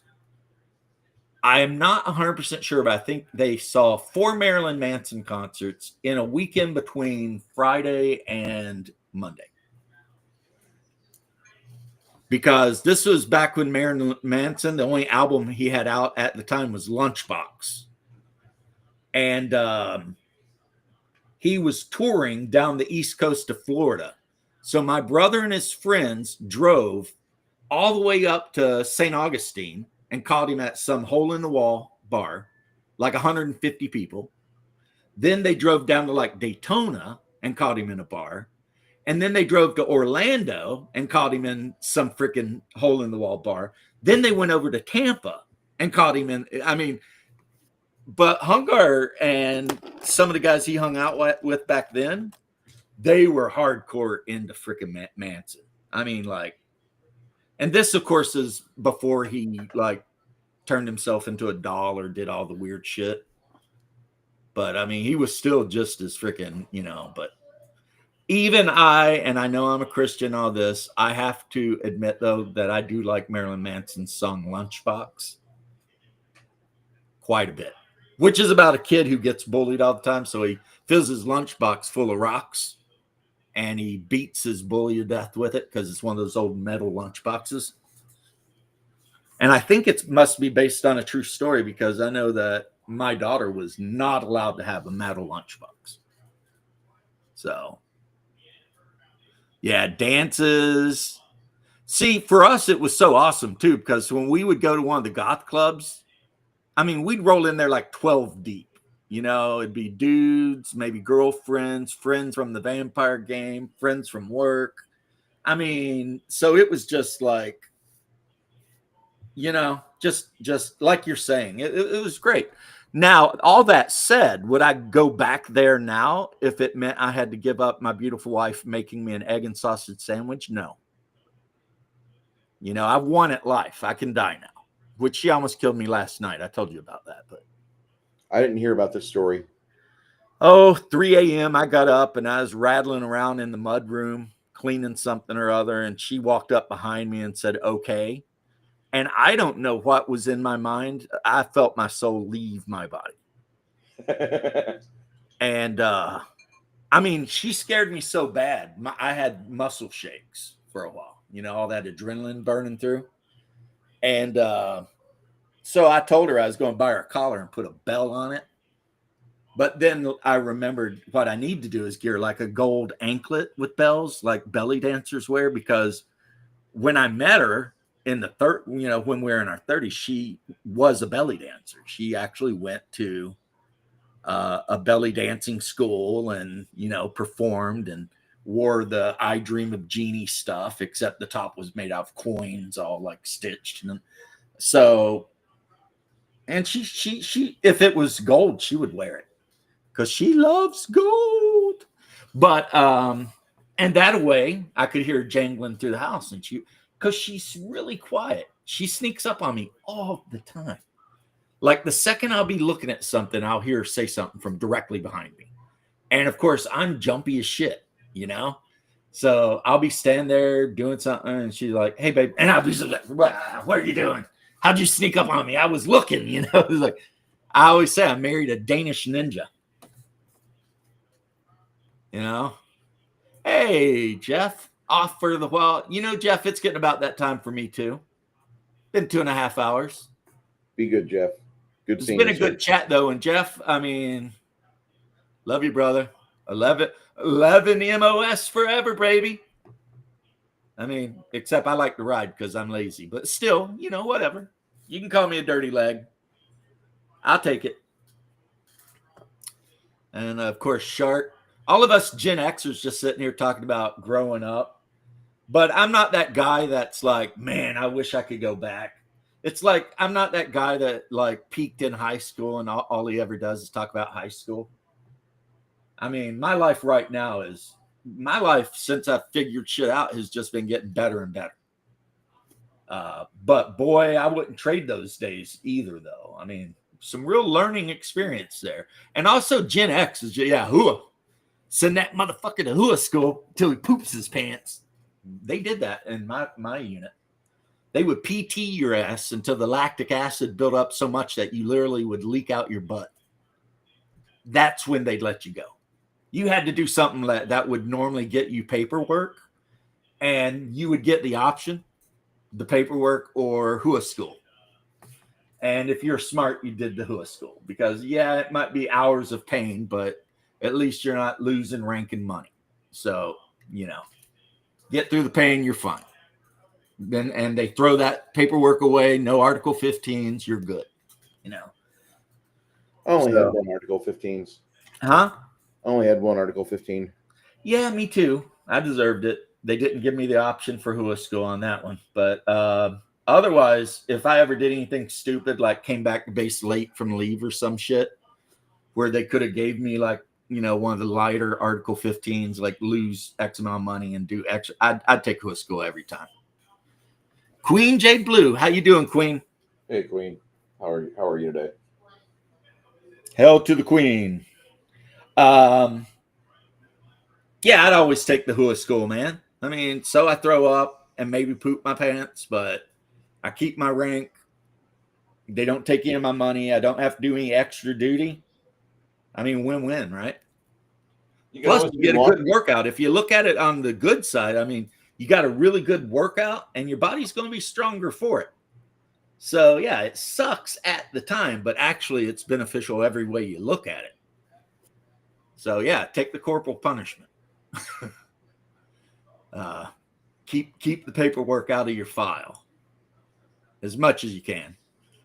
But we had an overzealous scares me like a damn ninja all the time. Yeah, they're good at that shit. Light feet. That's what it is. Light feet. Like I said, I'm going to buy my wife an anklet with bells on it so that I can hear her all the time, like a cat. I will constantly be aware of her position within our house, which isn't a big house. It's like maybe 2,000 square feet, which for where we live, that's not even a really big house. The house I grew up in, maybe 1,000 square feet. Yeah. So he was Army, I was Navy. Queen, I would say probably a lot of people watching are being quiet because I see how many people are watching versus how many people are talking. So we got a lot of people who are just kind of, hanging back. But of all the people talking, the majority of them are Gen X ex-military guys. Shark's a Marine, Brucey's Navy. I was Army infantry. Jeff, who left, Army infantry. So, but for our generation, it was just the thing you did. You got a high school, and if you didn't have money for college and shit, you joined the military. And then got that GI Bill, man. GI Bill back in the day was good. They changed it up now. It's not as good. But back in the day, you give them $100 a month for a year or something. As long as you get out with a good discharge, man, they pay for your college. James, do you remember the commercials for the GI Bill? The GI Bill was advertised more than the military itself. Daryl was Army infantry himself. Yeah. The GI Bill was the big reason to join the military. Plus, if you're young and you're stupid and you just want to go somewhere and you're sick and tired of the farm because you've been there, your whole life. That's just me talking, but I mean, whatever the situation is, right? It's like join the Army, you go out there, they turn you from 140-pound pencil neck geek, to quote Double D Stream, and to 180-pound jacked up killing machine. And you got your GI Bill and free food, and they're paying you. Shit, man. And our chow hall, man, was amazing. Or maybe my standards were really low at the time. But we had one side that served like full meals, and the other side was the fast food side. So lunch and dinner, if you went to the full meal side, they'd have like baked chicken, pork chops, rice, beans, whatever, like all that kind of stuff, like a Shoney's, right? Or you go to the fast food side, and they got like hot dogs and chili and hamburgers and cheeseburgers, and they're cooking it right there in front of you. You walk up and you're like, I'll have a double cheeseburger. I always ate the double cheeseburger because I didn't want to eat 2 buns because I was working out all the time and shit. So I watched my carbs, but I didn't give a shit about, fat or protein. I was like, yeah, let's get all that, And yeah, man, good time. It is a great time.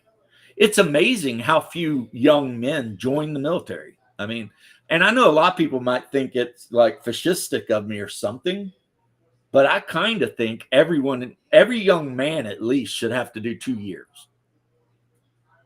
And maybe do it like Germany does, where you got to do like 2 years either working for a government, like parks and stuff like that, or the military. I I think it's good for a young man. Get that discipline, work out, because I mean, I can't speak for women. I don't know what it's like to be a woman, but for men, we're very hierarchical creatures. Men like to know where they are in the pecking order at all times. We like that. And hello, William. And being in the military will let you know exactly where your place in the world is and what's expected of you. And even though some people might be like, oh yeah, you liked it because you didn't have to think because you're an idiot. And my answer would be, yeah, that might be right. I woke up in the morning. I knew where breakfast was going to be. I knew what I was going to wear, what I was going to do for the whole day. So there was no worry in my entire life. No worry. Because every day I knew exactly what I was going to do. See, and the problem with Navy was the fact that you know what the difference between battle army and garrison army is, right, James? No. Okay. When you're in a wartime situation or you're on a hot front, when you give requisitions, hey, here's what we need from supply, they pretty much respond back in kind, like you're going to get your ammo. You're going to get a food drop. You're going to get maybe a chef that can cook for 100 people at a time at a location. And, things like, just being a dick are kind of looked over. Nobody really cares if you're a dick or not because everybody's a dick. You're under stress, got no sleep. But generally, like, you know that you are in a valuable spot. There's a reason why you're there. The garrison military is different because, like, you're fucking consistently playing politics, but you never get the right cards to play. And that's a big difference between Navy and Army and Air Force, even during the actions we had in the 90s, because not all the Navy ships got lucky enough to go over to the theater. And so the rest of us were just kind of floating around doing whatever it was. So, like, as much as I enjoyed my time in the Navy, I'm seeing the problem that I had with it now, and that's mainly we had so many fucking officers that had no intention of ever leading during a crisis. All they wanted to do was get that fucking time in rank and get the good pay, of course. But then they were going to go to Washington, or they were going to go to their local fucking capital and be a senator and be a piece of shit. So you beat me to what I was going to respond. Okay. There wasn't a lot of politics amongst the enlisted men. Everyone knew what it was. Like I've told you the stories, Command Sergeant Major, he is the top of the frickin' pyramid. And then it just rolls downhill from there. And if you're an E4 and you're smart, you can sham out all the time. Sham on. You're right. But the officers, man, just what you said. Like we had a couple of really great officers, the kind of guys that you knew gave a shit about you. And we're going to do everything they could to make sure you were going to get everything you needed to do the job, right? Like real leaders, real gung-ho kind of guys, right? Terrible Terry Allen type. Yeah. Like mine was Captain Brown. He had been enlisted in Vietnam, got out, went through ROTC, joined the military, made it to captain, and was like a couple years away from retiring with 20 plus years in.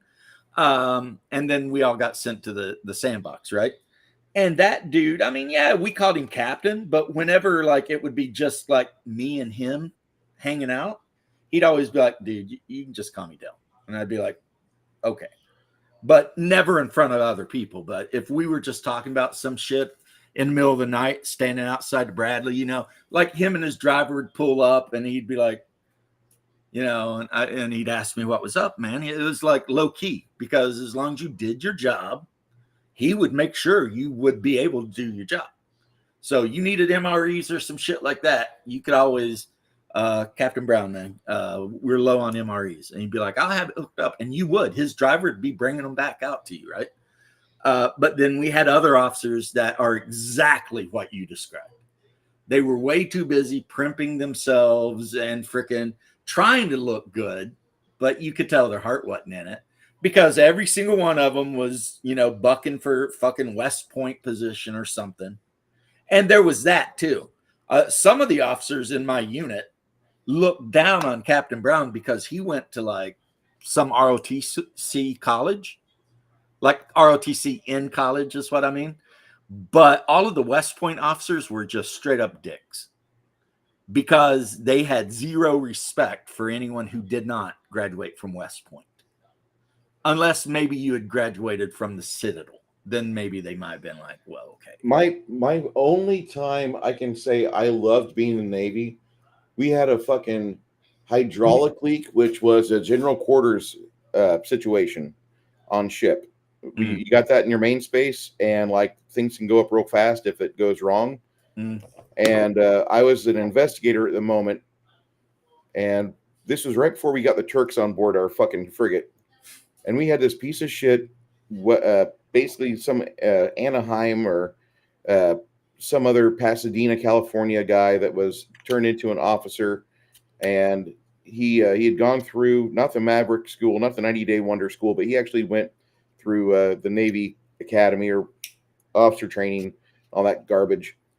And this guy was a complete and total dick during any given portion where he could flex his dickheadness. He would always do that. But whenever you were in the middle of like a main space fire or a GQ situation, if you were the man in charge of something, like I was responsible for getting fire hoses flaked out in adjacent spaces where the problems are at. So if there is a fire that spreads to this location, we have the means ready and available. So here I am doing my job and scooting all the fucking flammables away from bulkheads. And here's this dickhead. And I fucking remember Johnson like it was yesterday. And I told him, I'm like, hey, listen, either you're going to be in here with me and helping me do this, or you're going to get the fuck out of my way. And he's like, excuse me? And I fucking kicked him in the fucking knee. I said, get the fuck out. I'll fucking make sure you don't make it out of this goddamn event if I have to fucking repeat myself. And he got real pissed, and fucking 3 officers talked to me about this shit later on. But we were in a real high stress situation, and here's this fucking lowly E1, 9 months off, out of boot camp. I'm about ready to get my fucking gimme E2 promotion, and I know what I'm supposed to do. Just get the fuck out of my way or help me, but don't be a goddamn obstacle. And one of the officers is like, Lombardo, you're going to be fine. And the other 2 officers are like, yeah, we didn't know how things were going to pan out. He told us one thing. He said that you assaulted him. I said, I kicked him. I battered him, actually. And they're like, what? I said, he wouldn't get out of my fucking way. And they're like, dude, this is a nothing burger. Let's get the fuck out of here. That was the only time in the military where I felt like I was actually really punching above my weight. Yeah, see, I never had the issue. I was quiet.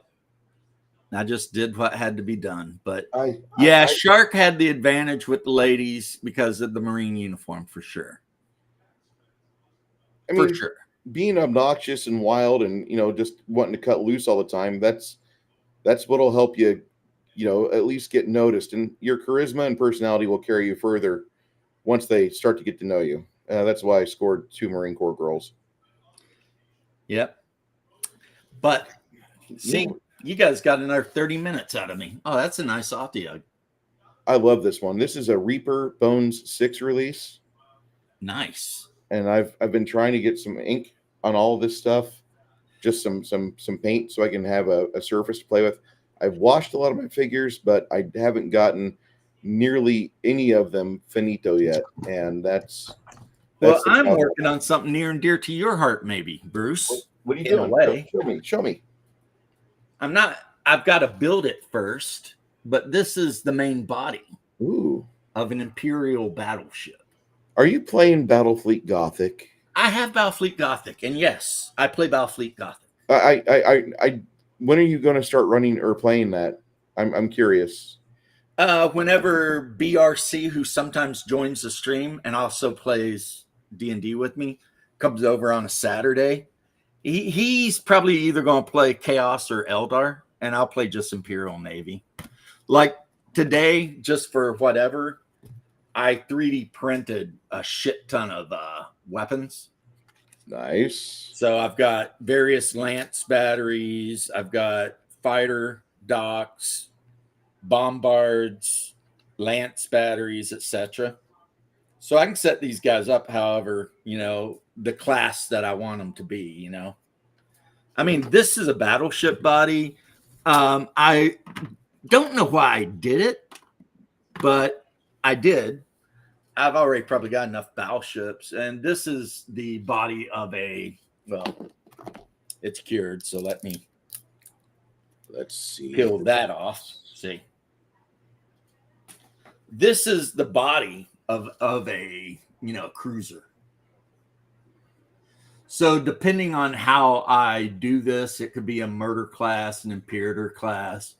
There's various classes of cruiser. Like if I just put fighter bays on it, it becomes a Mars class.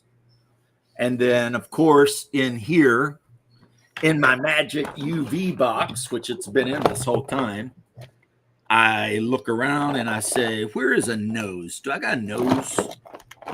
The nose. Here's a bridge. There's some noses. Are these battleship noses? I think this is a battleship nose. And by nose, you're probably like, prow. So let's see. There's some wings. There's an angel bridge. Because I want this battleship to be extra fancy. So on top of the bridge, there's a giant statue of an angel. Nice. You have to figure that statue is probably 200 or 300 meters tall. Yeah, you're talking about something that's what, a mile long? Yeah, a Imperium or Imperator class battleship is literally miles long. It's got a crew contingent in the tens of thousands. So basically, what we will do is this, got some big guns, and you see how it's got the pegs. This will go right there. See, doing a little pegging. And then this, which is an Emperor class prow, it's got all the lance batteries facing forward and a big ram, will glue on right here. And then when that's glued on, I will be gluing on the angel bridge. And then each of these square spots will get a weapons battery. But I will have to consult my book to see if I'm making a Gloriana class or an Imperator class or whatever. And that'll really determine the what kind of batteries I put on the side. Me too, Shark. If I'd wanted to, I could have printed out like a bombard prow and turned this into like a Blood Angel. I still could turn this into a Blood Angels battleship. Should. Because, I mean, the Blood Angels do use big capital ships like this. And then, of course, I also, where is it? Where are we? Right here. I thought I popped one out, but maybe I didn't. Is the, what do you call that? Like the rudder. There's a slot in the back between the engine. You can see where this will glue in. Very nice. Yeah. There's a guy on My Mini Factory. There's another guy on Colts 3D, and they have every ship from Battlefleet Gothic that you can think of. You can get a lot of them for free off of Thingiverse.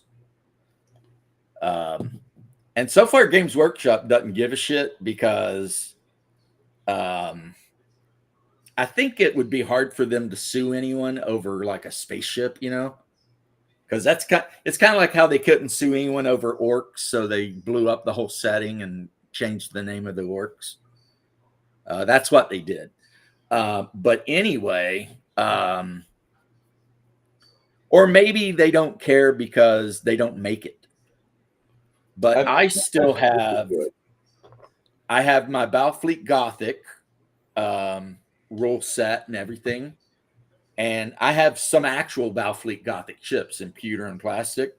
But what I couldn't get or didn't already have, I just 3D printed, right?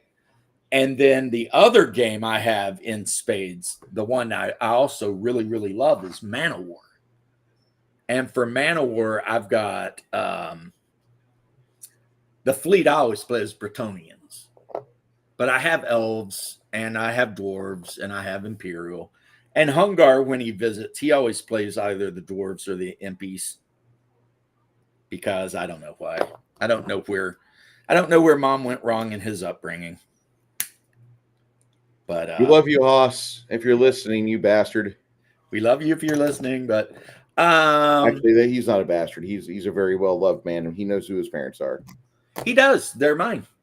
But what happened is with that is like I like the Bretonians because they have a shit ton of weapons, but they're a finesse army because you have to worry about the wind. All of their ships are 100% dependent on the wind, right? The dwarves, they're tough. They don't have to worry about the wind at all because all their ships are basically monitors and ironclads and shit and paddle boats. But they don't carry anywhere like the example is the biggest dwarf ship has a shit ton of guns on turrets and stuff. But if you add up the number of dice it can roll on an attack, it would be less than one broadside from a Bretonian galleon. Bush flew planes. Somebody did. So yeah, you got to worry about the wind because it completely dominates how you can move your ships. But if you line up a broadside with one of your galleons or one of your frigates, you can just straight up wreck enemy ships, you know? So the Bretonian fleet, it's not flexible at all. And, you know, some people just don't like it because they don't want to be beholden to the wind. But me, I'm like, yeah, you know, let's make this shit happen, you know? Plus, I kind of like the Age of Sail aesthetic, you know, the big galleon with like rows of cannons and, you know, the frigates with the multiple sails and stuff like that. Like I've got a frigate here I've been working on. See, I got to paint the sails and I added rat lines to it, rigging.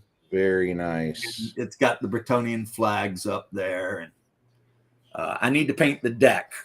And I'm trying to figure out, do I want to paint the deck red? Also, I should put a stripe down it because, like, you know, where the cannons are, generally they'd have like a white or red or yellow stripe or something, basing it off of historic, you know, ships like the Constitution and stuff, you know. The Stark was a very nice vessel, Daryl.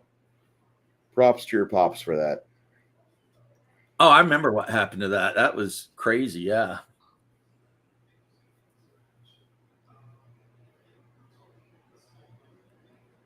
But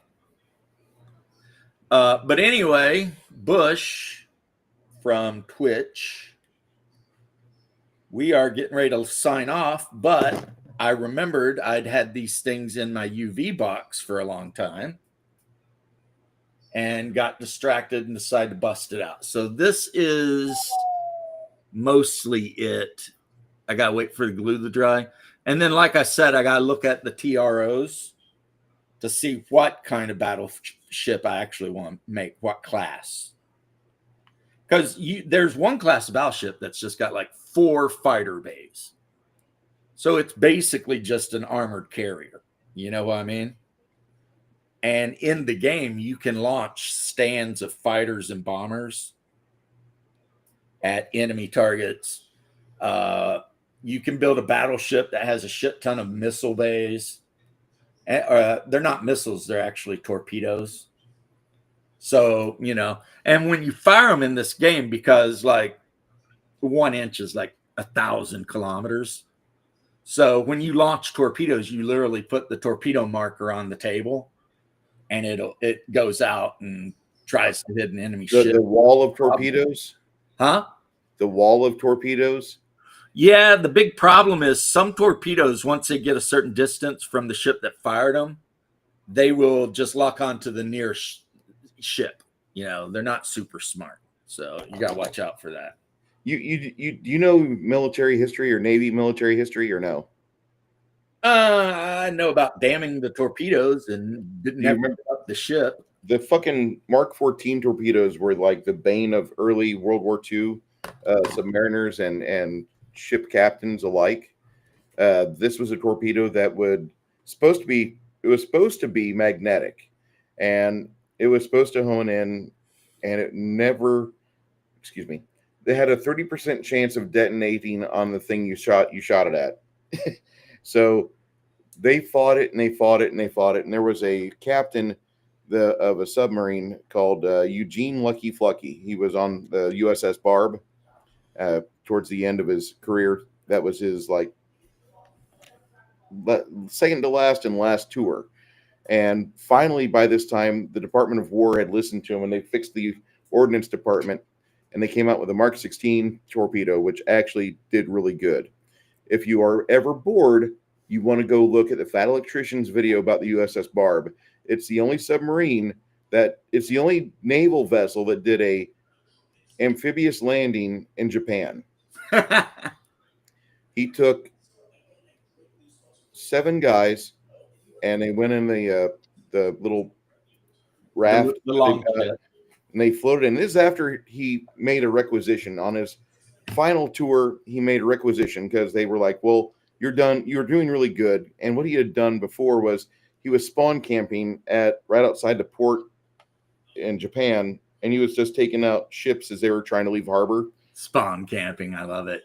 And so then they're like, normally we don't let people have a 5th tour because you either are way too reckless or you're way too conservative and you're too scared. But you've not had a single incident where anybody got injured. So They gave him a 5th tour on the Barb, so he stays on that ship. And the first thing he does, he orders rocket launchers. And they mount them to the top of the sub, and they successfully use them.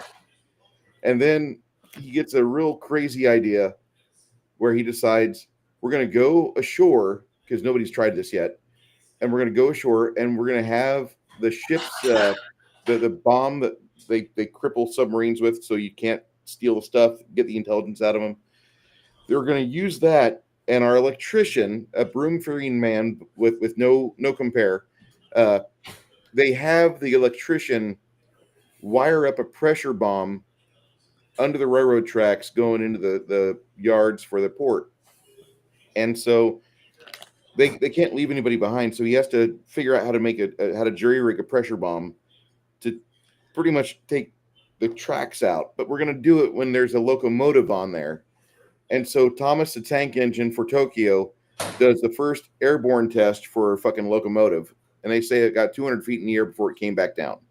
And if you ever look at the battle flag of the USS Barb, then you'll see that they've got a bunch of merchant vessels, and they've got other ships on there. They measure the Barb's record in tonnage. Right. That I think he's got the record. But because of the train. On the bottom of the battle flag is a fucking train.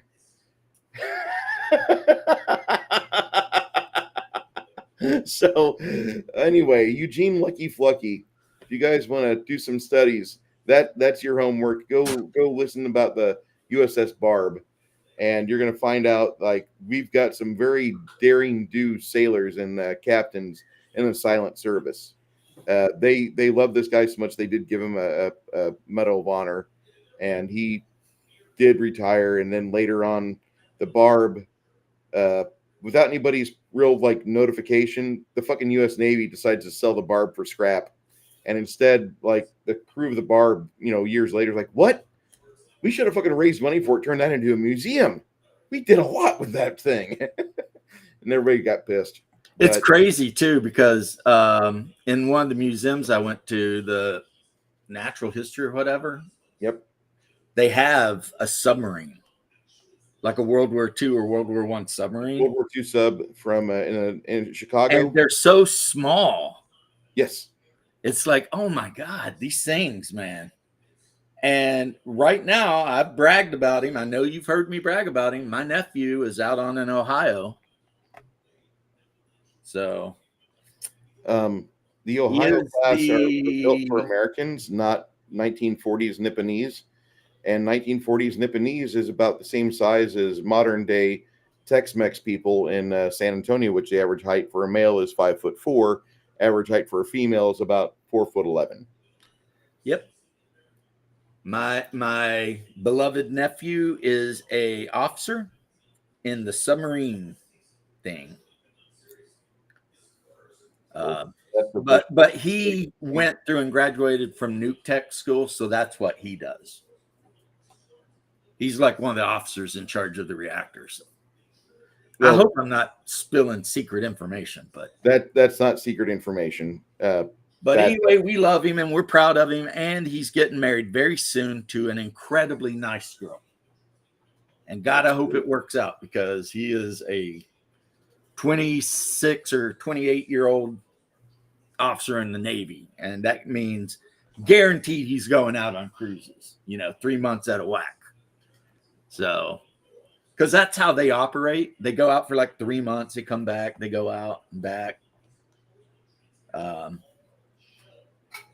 So they're not like the Navy you're in, where you guys might leave for a year. They do, like, unless they get called into an area. And if the president calls in that type of submarine into any area, that's serious. You know what I mean? Yes, sir. Yeah, because that's the boomer. I mean, an attack sub shows up in the neighborhood. You're like, okay. Los Angeles class, whatever. I mean, you still don't love it if you're the enemy country, but if you get a sniff or a hint that there's a boomer hanging outside somewhere, that's when your rectum puckers up, because that guy can turn your country into a radioactive, ashy wasteland before you even know what's going on, right? 7 minutes. Yeah. 7 minutes to figure it out. It's like, so, but we are proud of that guy. Graduated top of his class in mechanical engineering from Auburn University.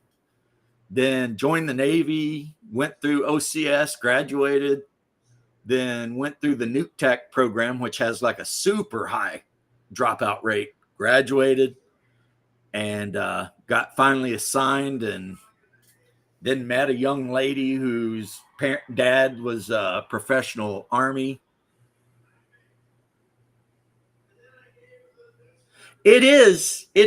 And I already made the joke, the thing about those boomers is 300 men go out and 150 couples come back.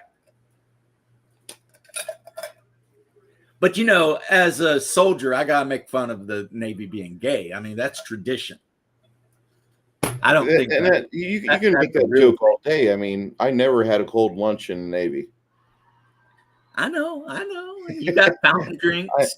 Fountain drinks, fucking air conditioned rack.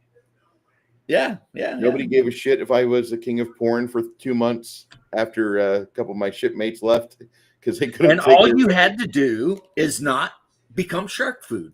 That's it. That's all. I'll tell you what, I'd rather get shot than become shark food. Plus, when I went in and talked to the Navy recruiter, he said, "No way, get the fuck out here." Eyesight. No, SFAB. Oh. But then I went to the Marines, and they're like, get the fuck out here, basically, right? And the Air Force, man, they wouldn't even let me in the office. I went over to the Army guy, though, and I was like, I'd like to join the Army. And this dude had this blue ribbon and his combat frickin' patch and all that shit. And he looked at my paperwork, and he's like, oh, yeah, we'll get you in. Don't you worry about that. And he was not wrong. You know what I mean? Mm-hmm. But that was like 88, 89. The Army was, I mean, you could literally be an ex-con. The Army could find you a way. It's like, we'll get you in the Army. The other branches at that time were being pretty picky about shit. The Army, on the other hand, boy, if you had a pulse, they were going to get you in there. Of course, they tried to trick me. They showed me MOSs, and I picked the one I wanted, and then they told me, sorry, the last slot got picked. So I told them, well, I guess I'll just go home then. And then the recruiter at MEPS was like, well, hold on, let me go check. And then he come back and he's like, I got great news for you, man. I had to pull some strings, but we managed to find a spot for you. And I was like, all right. and signed my contract, said my oath twice, and they were like, "How long do you want your delayed whatever to be?" And I said, "What's the soonest possible?" And they said 1 week, and I said, "Sounds good." So from the time I left MEPS to the time I got picked up in the white van and taken to the airport to fly up to Georgia, 1 week, and my ass was gone. It's like, it was fun and all, but I'm of an age, and it's time to go do some stuff. Shark, I can't believe you on this. Okay, Shark says Navy chow halls in Camp Pendleton serve fantastic food. Okay, here's the problem that I have with what's this. he comparing it to, though? Yeah, that's exactly my point. If you consider some varieties of MREs to be fine dining, I love the beans and franks, man. Get out. I have a problem here because I've eaten at Rota, Spain, and the food is okay. Some of it's really good. Some of it's just barely passable. Like you'll empty out a whole salt shaker just so you can have something that you can taste. Pepper too. I've had my share of bad base runny eggs. I don't like that at all.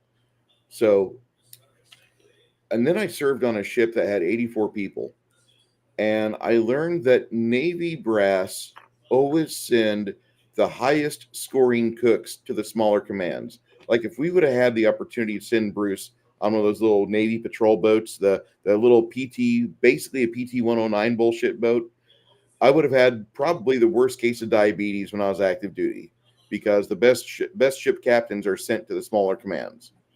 And I was on a little minesweeper for a year, and we had some amazing cooks. And Shark's like, well, this is compared to Marine chow halls. Okay, that's why the Navy food was so good for you. And I'm not saying you don't get your daily vitamins and nutrition from it. I'm just saying that, like, very rarely in the big commands or a base on land would you actually have something where you're like, oh my God, give me seconds. No, if you had time, I'm running over to McDonald's and grabbing me a fucking 9-piece of McNuggets to fill up my caloric needs with something that I actually want to eat. You're picky. I am picky, but you're not wrong. Dude, do you understand? My crock pot is a sacred item. That is like the most sacred tool I have. If I was a space marine, I would have little fucking cherubim swirling around, floating around my crock pots, giving the blessing of the higher emperor so I could make yet another good week-long meal. I can tell you this. 1st Brigade Chow Hall at Fort Stewart was absolutely amazing. But it was because the people who worked there, the actual cooks and stuff, were amazing, right? 1 week, they had to close down the 1st Brigade Chow Hall, so we had to go eat at 2nd Brigade Chow Hall, and it was fucking dog food. And after we did that once or twice, for the rest of that week, we just bought fast food and shipped from the PX. So that is how different 2 chow halls on an Army base can be, and them less than a quarter of a mile apart. You know what I mean? Mm-hmm. It's just like whatever. Now, the best military food I ever ate was at Biloxi Air Force Base. I mean, it was like walking into some kind of luxury fancy restaurant. You know, they had steaks and all kinds of shit, baked potatoes, and but 1st Brigade, man, we got all the chicken and rice and mashed potatoes and fried potatoes and omelets cooked to order and waffles and freaking pancakes. And I mean, and it was all amazing. But like I said, it's because we had great cooks that actually gave a shit. Sergeant Chavez was the main guy. And they actually gave a shit about what they were doing. And then when we went to the Gulf, I got a big old bag of Jolly Ranchers. Like, it was a 10-pound bag of Jolly Ranchers sent to me. And I traded Sergeant Chavez an MRE container with top clipped out full of Jolly Ranchers. And he gave me like 3 T-rats of the sliced beef and carrot. So me and my boys were hooked up. You know what I mean? Because that's another thing. I'm sure it happens in the Navy too, but it happens in the Army a lot.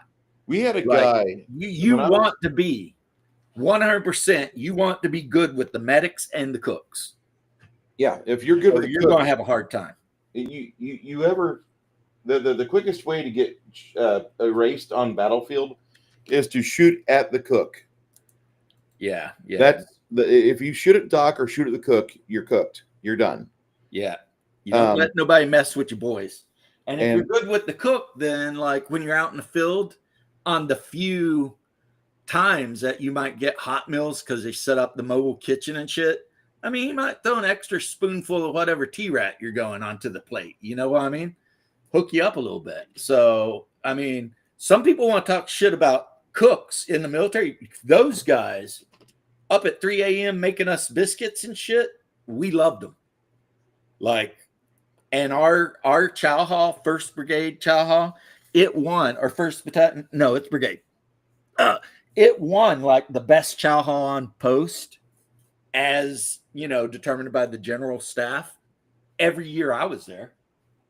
And it was because they had that E8 there, Sergeant Chavez, and he ran the shit. So dude showing up at 3 a.m. to cook that fresh bread and those biscuits, and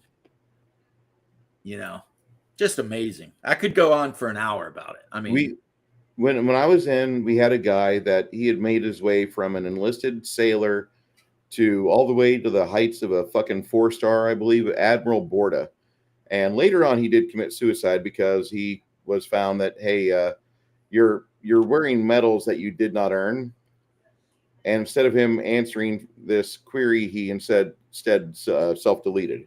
Up until that point, Borda was largely seen as somebody who was literally very much for the sailors.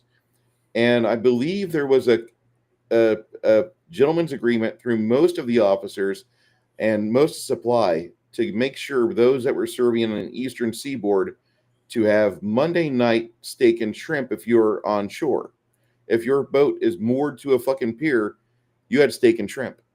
And so you would have literally every fucking Monday night steak and shrimp. It was strip steak, and a lot of cows died for your fucking caloric intake, but that was something that I will never not forget about. And I blame literally the fact that, Borda was the one probably responsible for it, because he was the guy in charge of the Navy at the time. And he was a very good man. Now, was he completely honest in all of his dealings? No, because he did have medals on he did not earn. One of our first sergeants got busted wearing an airborne pin that he didn't earn. I don't know what happened to him. He went away. I don't think he deleted himself. He kind of hated enlisted men, though, because his wife had left him for like a specialist or something. I mean, he was always cool to me, but then they busted him because he was basically false valor, claiming he'd been to jump school when he hadn't. That's crazy because that dude had like 18 years in. I don't know how many years Borda had in.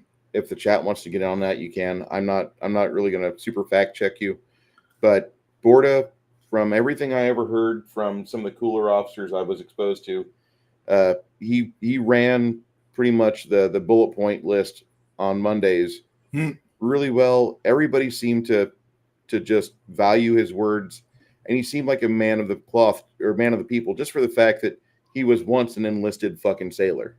Right. And so you don't have that fucking storybook situation happen all the time. Right. Whenever he died, I remember I was just getting ready to go on my reserves bullshit, and that happened, and I had serious second thoughts. Man, do I really want to get back in this? Because one of the reasons why was the fact that he had made my life so nice. I mean, I was just a little fucking E3 on a fucking mine countermeasure ship. I was basically a gunner's mate mineman with all the PARs I had signed off, although I was trying to go journalist. And by the way, Mickey Splain does not exist in the Navy. So that's great. You can operate a VCR camera. Cool. Disassemble this 50 cal. God damn it. So, okay, disassemble the 50 cal. I've been to 50 cal school. And it was one of those things where, like, that was the moment where do I really want to get involved? Let me go reserves. Fuck it. And I went and got in the reserves. And then I found out after 3 fucking weekends, I'm like, God, the reserves suck because everybody that they were pairing us up with where I was in Central Illinois at this fucking racquetball arena in Decatur, nobody had ever been to see. I'm the guy, I'm the E3 that's got fucking 5 ribbons on, and I've got more ribbons than 90% of these people. And there's officers, there's fucking E6s, E7s, and they just got the G-Dunk ribbon, the fucking meritorious service badge that you get for being around during Desert Storm, Desert Shield.